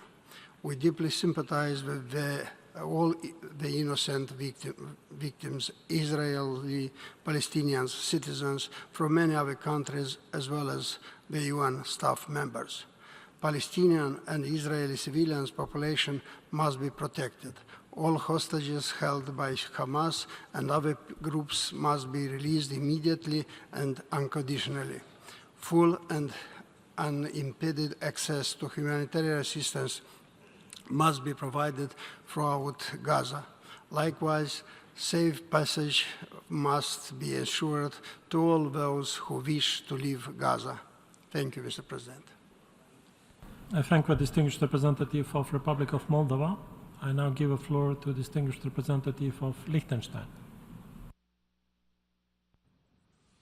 Mr. President, my delegation has voted in favor of the resolution adopted by this Assembly. We have done so in light of the catastrophic humanitarian situation on the ground described by the relevant UN agencies, the International Committee of the Red Cross, and others. We had already supported a similar call by this Assembly in late October and note the positive, albeit short, reprieve for the affected civilian populations during the period when fighting finally ceased, both with respect to the release of hostages and the delivery of urgently needed humanitarian assistance.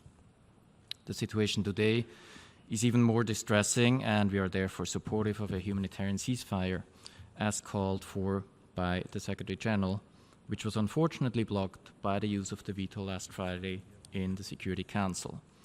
We are also fully supportive of the calls for the full respect for international humanitarian law by conflict parties, the call for the immediate and unconditional release of all hostages, as well as provisions concerning humanitarian assistance. While the resolution addresses immediate priorities to protect civilians, it does not comprehensively reflect our position. We have therefore supported the amendment put forward by the United States, as we agree that the condemnation of the terrorist attacks by Hamas by a political body of the United Nations would have been important and necessary. Ideally, this condemnation would have happened in the Security Council itself on October the 8th, in accordance with established Council practice, immediately after the attack on the civilian population in Israel, when unfortunately no text to this effect was considered, or in one of the early subsequent meetings of the Council. Absent that, we have voted for the second time in the emergency special session for an amendment proposal along these lines. Mr. President, the last few weeks have demonstrated the necessity of diplomacy in the face of an unprecedented crisis of the protection of civilians. The progress made in this area between the 24th and the 30th of November came in accordance with the terms of a resolution adopted in the most recent convening of the emergency special session, as well as with those of Council Resolution 2712. We deplore the veto cast on Friday in the Council, which blocked a decision supported by a very clear majority in the Council and in a wider membership as well. We encourage you, Mr. President, as you have done before in meetings resulting from use of the veto, produce a summary of this meeting for transmission to the Security Council. Mr. President, we welcome the leadership of Secretary General Guterres and his personal engagement for the protection of civilians. We support his decision to invoke Article 99, highlighted in today's resolution, and hope that this indicates a renewed willingness to use this powerful tool in other situations where warranted. Liechtenstein condemns in the strongest possible terms the heinous terrorist attacks against Israel by Hamas and other groups, and the massive violations of international humanitarian law they have committed. We call again for the unconditional and immediate release of all remaining hostages. We also underline again the need for full, immediate, safe, unhindered, and sustained humanitarian access, and the call for the full respect of international humanitarian law by all parties, and that access is granted to humanitarian organizations to provide the necessary emergency relief. 133 UNRWA staff and many other humanitarian workers have now died in Gaza, the highest number of UN casualties in any operation since the founding of our organization. We condemn deliberate attacks on humanitarian workers and pay tribute to those who have lost their lives while acting to save the lives of others and alleviate suffering in extreme circumstances. The denial of humanitarian access to civilians and attacks against humanitarian workers are both prohibited under the Fourth Geneva Convention and its additional protocols, and may amount to a war crime. Mr. President, Liechtenstein called for accountability for serious violations of international human rights and humanitarian law, including through the ongoing investigations of the International Criminal Court, which has jurisdiction over the most serious crimes under international law committed on the territory of the State of Palestine and by Palestinian nationals. We are particularly concerned by the numerous reports of sexual and gender-based violence committed by Hamas. All such reported crimes must be vigorously investigated and prosecuted. We are further deeply concerned by the massive escalation of violence in the West Bank, in particular extremist settler violence. Mr. President, the time for diplomacy is now. It is too late to avert the horror of human suffering and the shocking loss of human life, but it's not too late to bring an end to the ongoing catastrophe. The inalienable rights of both Israeli and Palestinian peoples can only be ensured by upholding their respective right to self-determination, expressed through a two-state solution. Serious, committed, and legitimate interlocutors ready for genuine engagement for peace are a prerequisite, as is the strong support of the international community. I thank you. I thank the distinguished representative of Liechtenstein. I now give the floor to distinguished representative of Poland. Mr. President, Poland's support for the UN General Assembly resolution entitled Protection of Civilians and Upholding Legal and Humanitarian Obligations stems from our long-standing commitment to the principles of international humanitarian law. The multilateralism and the rule-based international order have always been and remain Poland's top priority. Therefore, we express our strong support for the Secretary General and the United Nations, commending their invaluable efforts in addressing the crisis in the Gaza Strip. Poland's commitment to the aforementioned values reflects our involvement in efforts to alleviate the dire humanitarian situation of the population in the Middle East and to restore peace in the region. For decades, Poland has been involved in humanitarian and development aid projects in the Middle East, with particular focus on Palestine, including Gaza, Lebanon, and Jordan. Mr. President, in the light of the current situation, our position remains very clear. We remain concerned over the dramatic humanitarian situation in the Gaza Strip. We support all international coordination aimed at restoring calm and a speedy and continued flow of humanitarian aid to the civilians in Gaza. We also express our gratitude to the personnel and of international organizations, UN agencies, especially that of the UNRWA. Poland decided to provide additional funds amounting to over $2 million to be used by UNRWA, WFP, and the UNICEF's Gaza Fund. We strongly underline that the humanitarian assistance should be distributed by UN agencies in order not to fall in the hands of terrorists. Mr. President, At the same time, we stress that terrorism aimed at the civilian population is never justified and cannot be tolerated under any circumstances. We reiterate our conviction that Israel, like any other country, has the right to defend itself and its citizens. However, we wish to stress that this must take place in compliance with international law, including the humanitarian law. The civilian population must be protected. We reiterate our strong condemnation of the barbaric terrorist attacks by Hamas and other Gaza militant groups that brought death and suffering to the innocent people of Israel. We also continue our call for an immediate and unconditional release of all hostages taken by Hamas. In this vein, the amendments presented by the US and Austria correspond with our position. We believe they offered a valuable and important contribution to the document. That is why we decided also to support them. And I thank you. I thank the distinguished representative of Poland. I now give a floor to distinguished representative of Tunisia. شكرا سيد الرئيس. صوتت تونس لصالح هذا القرار باعتبار مطالبته بوقف فوري إنساني لإطلاق النار وإنهاء العدوان الوحشي المتواصل على المدنيين الفلسطينيين في قطاع غزة وبقية الأراضي الفلسطينية المحتلة لأكثر من 60 يوما، بكل ما حملته من مآس إنسانية غير مسبوقة وفظائع وجرائم حرب لقوات الاحتلال ضد الأطفال والنساء والشيوخ والعائلات والمرضى والطواقم الطبية وعمال الإغاثة الإنسانية وموظفي الأمم المتحدة والصحفيين.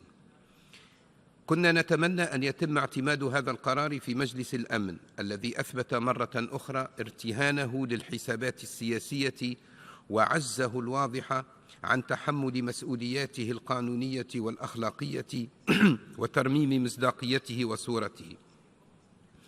نحيي موقف الأمين العام وتفعيله للمادة 99 من الميثاق، ونجدد مطالبة المجتمع الدولي ومجلس الأمن بتحمل المسؤولية وفرض احترام القانون الدولي والقانون الدولي الإنساني والقانون الدولي لحقوق الإنسان، باعتبار ذلك واجبا وحاجة ملحة وليس خيارا، ومساءلة ومحاسبة قوات الاحتلال على كل ما اقترفته وتقترفه في حق الشعب الفلسطيني من مجازر وجرائم إبادة وتنكيل وسط صمت دولي مريب جعلها تتمادى في عدوانها واستهتارها بكل المواثيق. لا يمكن المساواة بين الضحية والجلاد وبين المحتل والمحاصرين والمهجرين والذين تمارس ضدهم كل أشكال العقاب الجماعي والانتهاكات، فالمدنيون المحتاجون للحماية هم الفلسطينيون الذين تلاحقهم آلة القتل الإسرائيلية في كل مكان، وهم الذين شاهد العالم تنكيل قوات الاحتلال بهم أثناء تهجيرهم بتجريدهم من ملابسهم وتعريضهم لأقصى أشكال الإهانة، وهم الذين يقبع الآلاف منهم منذ عقود أسرى في سجون الاحتلال الذي يواصل إيقافاته التعسفية لآلاف آخرين. من المفارقات أن احتفال المجتمع الدولي بالذكرى 75 للإعلان العالمي لحقوق الإنسان يتزامن مع تواصل هذه المأساة واستمرار التآكل التدريجي للمبادئ التي تحمي كرامة الإنسان وتحترم أبسط حقوقه، وفي مقدمتها الحق في الحياة، الذي يتم الدوس عليه والإمعان في انتهاكه من قبل قوات الاحتلال وتجاهله من قبل من هم مسؤولون عن صونه في مؤسسات العمل متعدد الأطراف. إن الحياة لحظة وموقف، ونحن إزاء هذه اللحظة وأمام ضمائرنا وواجباتنا، حيث لن يغفر التاريخ تهاون المجتمع الدولي في وقف العدوان ووضع حد لمعاناة الشعب الفلسطيني والسكوت عن قتل أكثر من 18,000 مدني وموت طفل كل 5 دقائق وقصف وتدمير أكثر من 300,000 بيت وتهجير أكثر من 1.5 مليون فلسطيني واستهداف المستشفيات والمدارس ودور العبادة وإفراغ مبادئ القانون الدولي ومنظومة حقوق الإنسان من معانيها. من المهم اعتماد مثل هذا القرار، ولكن من الأهم السهر على تنفيذه وتنفيذ بقية القرارات السابقة، ولذلك نجدد مطالبتنا بتحرك دولي فاعل ومسؤول بعيدا عن سياسات الكيل بمكيالين والمعايير المزدوجة لتوفير الحماية للشعب الفلسطيني ووضع حد لجرائم الاحتلال. ستواصل تونس وقوفها إلى جانب الشعب الفلسطيني ودعمها الثابت والمبدئي لحقه في تقرير المصير والحرية والاستقلال وإقامة دولته المستقلة ذات السيادة على أرض فلسطين وعاصمتها القدس الشريف. شكرا سيد الرئيس.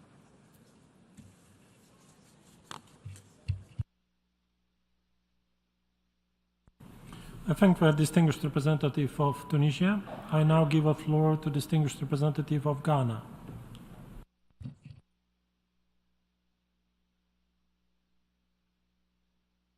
President, Ghana has consistently maintained that the international community has a responsibility to help end the humanitarian catastrophe unfolding in the Gaza Strip. A few days ago, we supported a similar draft resolution in the Security Council towards achieving this objective, and we did same today because we believe it is the right thing to do at this time. We reiterate our condemnation of the unwarranted attacks by Hamas that began on 7th October, and our demand for all hostages to be released unconditionally. We reaffirm our commitment to the two-state solution and express the hope that the current international mediation efforts would help to end the cycle of violence on a permanent basis. I thank you. I thank the distinguished representative of Ghana. I now give the floor to distinguished representative of Italy.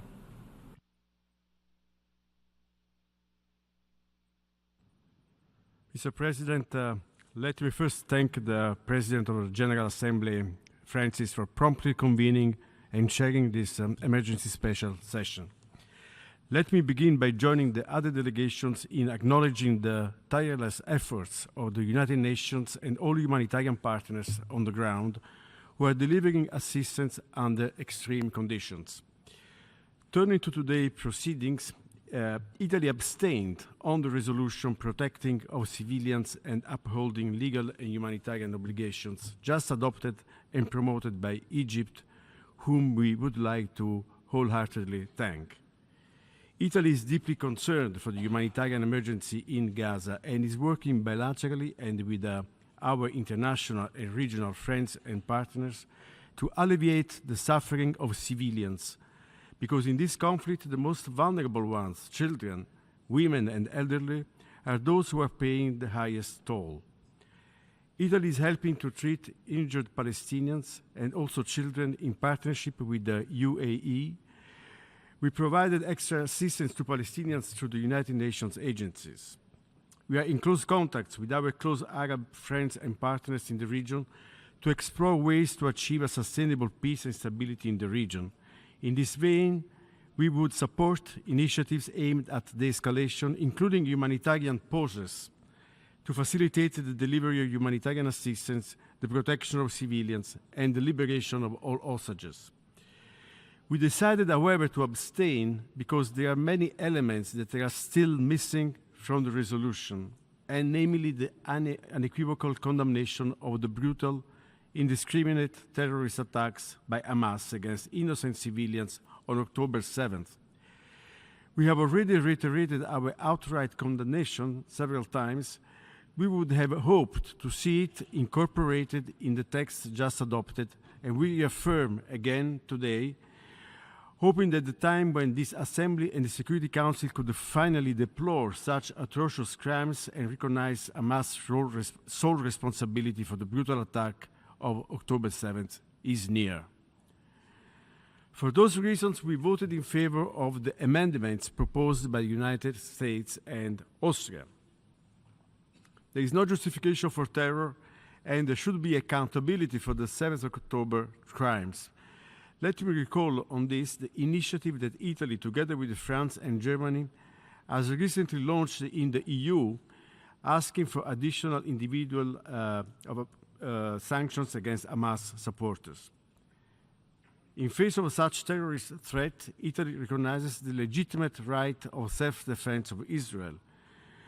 We stress at the same time that the exercise of such a right of self-defense needs to be in full compliance with international law and international humanitarian law. We have asked, and we will continue to ask, Israel to do its utmost to minimize civilian victims. Finally, we should not lose sight of the broader picture. We firmly believe that the only viable solution to peace in the Middle East remains the two-state solution. I thank you. I thank the distinguished representative of Italy. I now give the floor to distinguished representative of Syrian Arab Republic.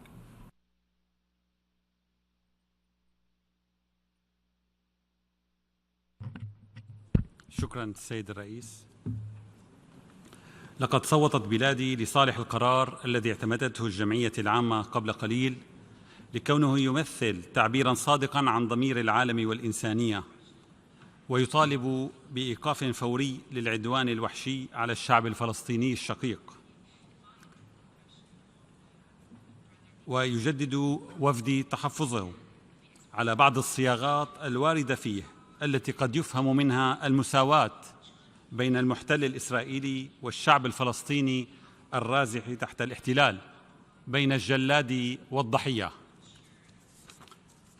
السيد الرئيس، أتوجه بالشكر لكم سعادة السفير دينيس فرانسيس رئيس الجمعية العامة على استئناف الدورة الاستثنائية الطارئة العاشرة للجمعية العامة لمناقشة الوضع الخطير في الأراضي الفلسطينية المحتلة في ظل حالة الشلل التي يواجهها مجلس الأمن جراء قيام الولايات المتحدة الأمريكية بمنعه من تحمل مسؤولياته في الحفاظ على السلم والأمن الدوليين، وإصرارها على منح إسرائيل الضوء الأخضر للاستمرار بعدوانها الوحشي في غزة.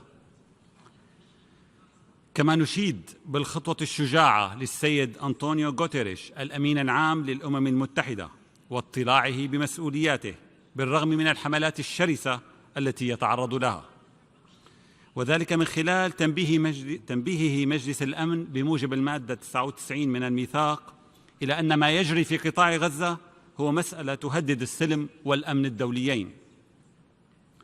وتعرب بلادي عن أسفها وعميق قلقها جراء الوضع المتردي في قطاع غزة، وهو ما أشار إليه المفوض العام لوكالة الأونروا في رسالته إلى رئيس الجمعية العامة، والتي يبلغه فيها بأن قدرة الأونروا على مواصلة تنفيذ ولايتها في غزة قد أصبحت الآن محدودة للغاية، مؤكداً أن الأونروا تعيش أحلك الظروف في تاريخها، داعياً الجمعية العامة للتحرك الفوري.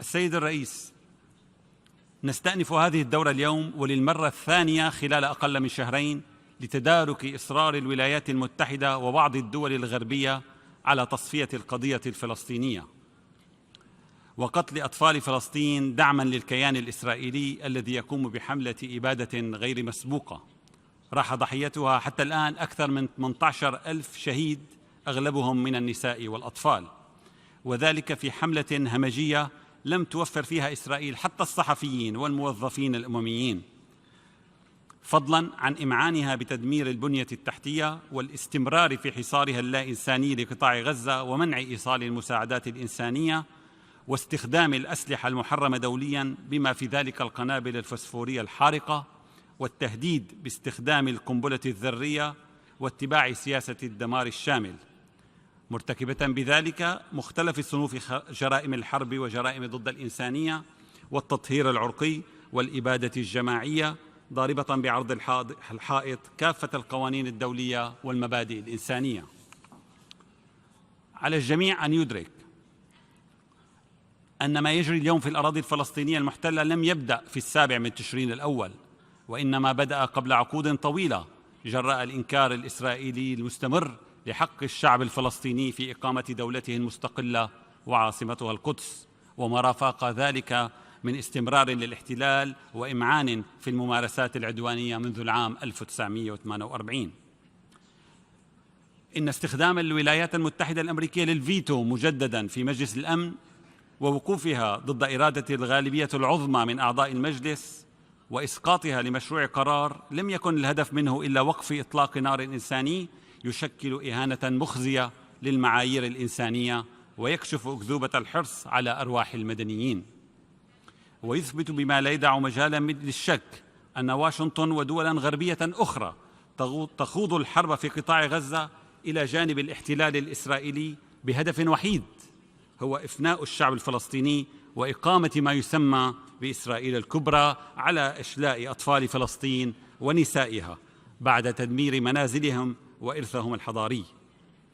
فبدلا من السماح لمجلس الأمن بالاطلاع بمسؤولياته بعد أكثر من شهرين على المجازر والإبادة الجماعية، جاء الفيتو الأمريكي ليحمي مجرمي الحرب وليعطيهم رخصة جديدة لمواصلة ارتكاب المجازر والتدمير والتهجير. إنه لمن المفارقة أن الدولة التي تتشدق بشعارات الديمقراطية وحماية حقوق الإنسان، والتي يفترض أن تساهم في حفظ السلم والأمن الدوليين، تمنع مجلس الأمن من الاطلاع بمسؤولياته في وقف العدوان الإسرائيلي، مما يفضح النهج المنحاز في سياساتها عندما يتعلق الأمر بحماية إسرائيل وضمان إفلاتها من المساءلة على انتهاكاتها للقانون الدولي وأحكام ميثاق الأمم المتحدة.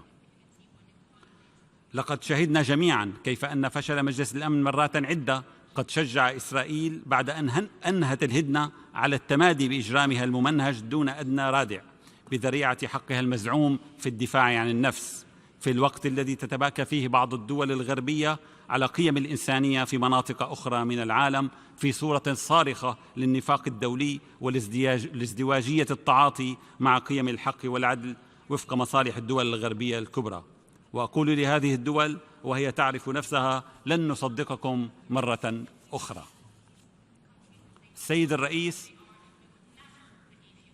تشعل إسرائيل اليوم المنطقة وتدفعها نحو تفجير لا يمكن احتوائه من خلال جرائمها الوحشية المستمرة في فلسطين، والتي تتزامن مع ممارساتها العدوانية في الجولان العربي السوري المحتل واعتداءاتها المتكررة على أراضي الجمهورية العربية السورية من خلال استهدافها للمطارات المدنية والبنى التحتية، بالإضافة إلى اعتداءاتها على لبنان في انتهاك فاضح للقانون الدولي ولأحكام الميثاق. الأمر الذي يثبت مجدداً أن إسرائيل ليست إلا أداة لنشر الفوضى في المنطقة وإشاعة الإرهاب فيها، وهي السبب الرئيس لتهديد السلم والأمن الإقليمي والدولي، وكل ذلك بغطاء من الولايات المتحدة وحلفائها الذين لجأوا مؤخراً إلى حشد أساطيلهم على الشواطئ الشرقية للبحر المتوسط وتقديم الدعم المادي والعسكري منقطع النظير لأداتهم الكيان الإسرائيلي. ختاماً، السيد الرئيس، تؤكد الجمهورية العربية السورية مجدداً وقوفها إلى جانب الشعب الفلسطيني الشقيق في نضاله لتحرير أرضه المحتلة وإقامة دولته المستقلة ذات السيادة وعاصمتها القدس، وتشدد على ضرورة الوقف الفوري للعدوان الإسرائيلي وتقديم الدعم الإنساني العاجل للشعب الفلسطيني في قطاع غزة ومنع التهجير القسري وضمان مساءلة إسرائيل وداعميها عن تلك الجرائم وعدم إفلاتهم من العقاب. شكراً سيد الرئيس. I thank the distinguished representative of Syrian Arab Republic. I now give a floor to distinguished representative of Russian Federation. Господин председатель, коллеги, мир вот уже на протяжении более 2 месяцев является свидетелем того, как в зоне Палестины и израильского конфликта разгорается чудовищная драма. Буквально каждый час в Газе гибнут десятки ни в чем не повинных мирных жителей. Отмечаем усилия арабской группы во главе с Египтом по подготовке соответствующего проекта резолюции Генеральной Ассамблеи ООН с требованиями прекращения огня и немедленного освобождения заложников для предотвращения гуманитарной катастрофы в Газе. Со своей стороны выступили конспонсорами инициативы арабских стран и надеемся, что вслед за Генассамблеей и Совет Безопасности сможет наконец-то выполнить свои обязательства. Тем более, что представители Объединенных Арабских Эмиратов подготовили и внесли на рассмотрение СБ еще один проект по наращиванию и мониторингу доставки гуманитарной помощи в Газу. Уважаемые коллеги, фактически на наших с вами глазах реализуется план вбомбить сектор Газа в каменный век. Масштаб этой катастрофы вынудил генерального секретаря ООН впервые за долгие годы прибегнуть к своим полномочиям по статье 99 Устава ООН и призвать Совет Безопасности ООН принять решение о прекращении кровопролития. С горечью вынужден констатировать, что за все это время коллективные усилия в рамках ООН не привели к нужному результату. Но причина не в том, что многосторонняя дипломатия пробуксовывает. И дело не в неспособности Совета Безопасности выполнить свое предназначение, как об этом говорят некоторые, в том числе сегодня. Давайте называть вещи своими именами. Причина в том, что на пути всех миротворческих усилий глухим заслоном стоят Соединенные Штаты. С самого начала США прямо отвергали многостороннюю дипломатию. От американских представителей мы слышали, что пока Вашингтон занимается двусторонней тихой дипломатией на земле, никому не надо в это вмешиваться, чтобы, мол, ему не мешать. Вот главная причина того, что Совет Безопасности ООН за все это время не смог принять никаких решительных мер. Целый ряд его членов предлагал проекты решений по урегулированию ситуации, добросовестно, почти круглосуточно вел по ним напряженные переговоры. ОАЭ, Россия и Китай на постоянной основе запрашивают заседание Совета для обсуждения ситуации в Газе, чего, кстати, ни разу не сделали наши западные коллеги. Россия еще 16 октября предложила самый первый проект о немедленном прекращении огня. Западные делегации его не поддержали. Из-за американского вето не прошел и бразильский проект, набравший достаточную поддержку членов СБ. С тех пор произошло много страшных событий, которые выявили безальтернативность того, о чем мы говорили с самого начала. Однозначного требования к сторонам прекратить боевые действия и насилие. Именно требования, а не просьбы, как и подобает Совету Безопасности. СБ ООН вплотную подошел к такому решению 8 декабря. Вокруг проекта с положением прекращения огня, сформулированного арабской группой и внесенного от имени ОАЭ, сплотилось более 100 соавторов. Короткий, простой и жизненно важный документ, как его охарактеризовали авторы из делегации Объединенных Арабских Эмиратов, содержал также требования гуманитарного доступа и освобождения заложников, то есть подтверждал необходимость полного и неукоснительного соблюдения норм международного гуманитарного права, прежде всего по защите гражданского населения в условиях вооруженного конфликта. Иными словами, текст содержал все то, о чем в своем беспрецедентном обращении в СБ просил генсекретарь. Мы высоко оцениваем усилия Абу-Даби по подготовке и продвижению данного документа, мужественную и последовательную линию эмиратских коллег. В итоге их проект получил поддержку 13 членов Совета Безопасности. Однако США вновь, как и 18 октября, выгораживая своего главного ближневосточного союзника, заветировали решение СБ, а Великобритания не нашла в себе смелости оставить Вашингтон в одиночестве и воздержалась. Итог таких шагов англосаксонского тандема – продолжение чудовищного кровопролития, новые тысячи погибших и катастрофические разрушения. Заветировав призыв к прекращению огня, американская сторона фактически выдала лицензию на убийство и теперь несет всю полноту ответственности за каждую новую жертву конфликта в Газе. Делить эту вину с ними остальные члены Совета Безопасности ООН и члены ООН в целом не должны.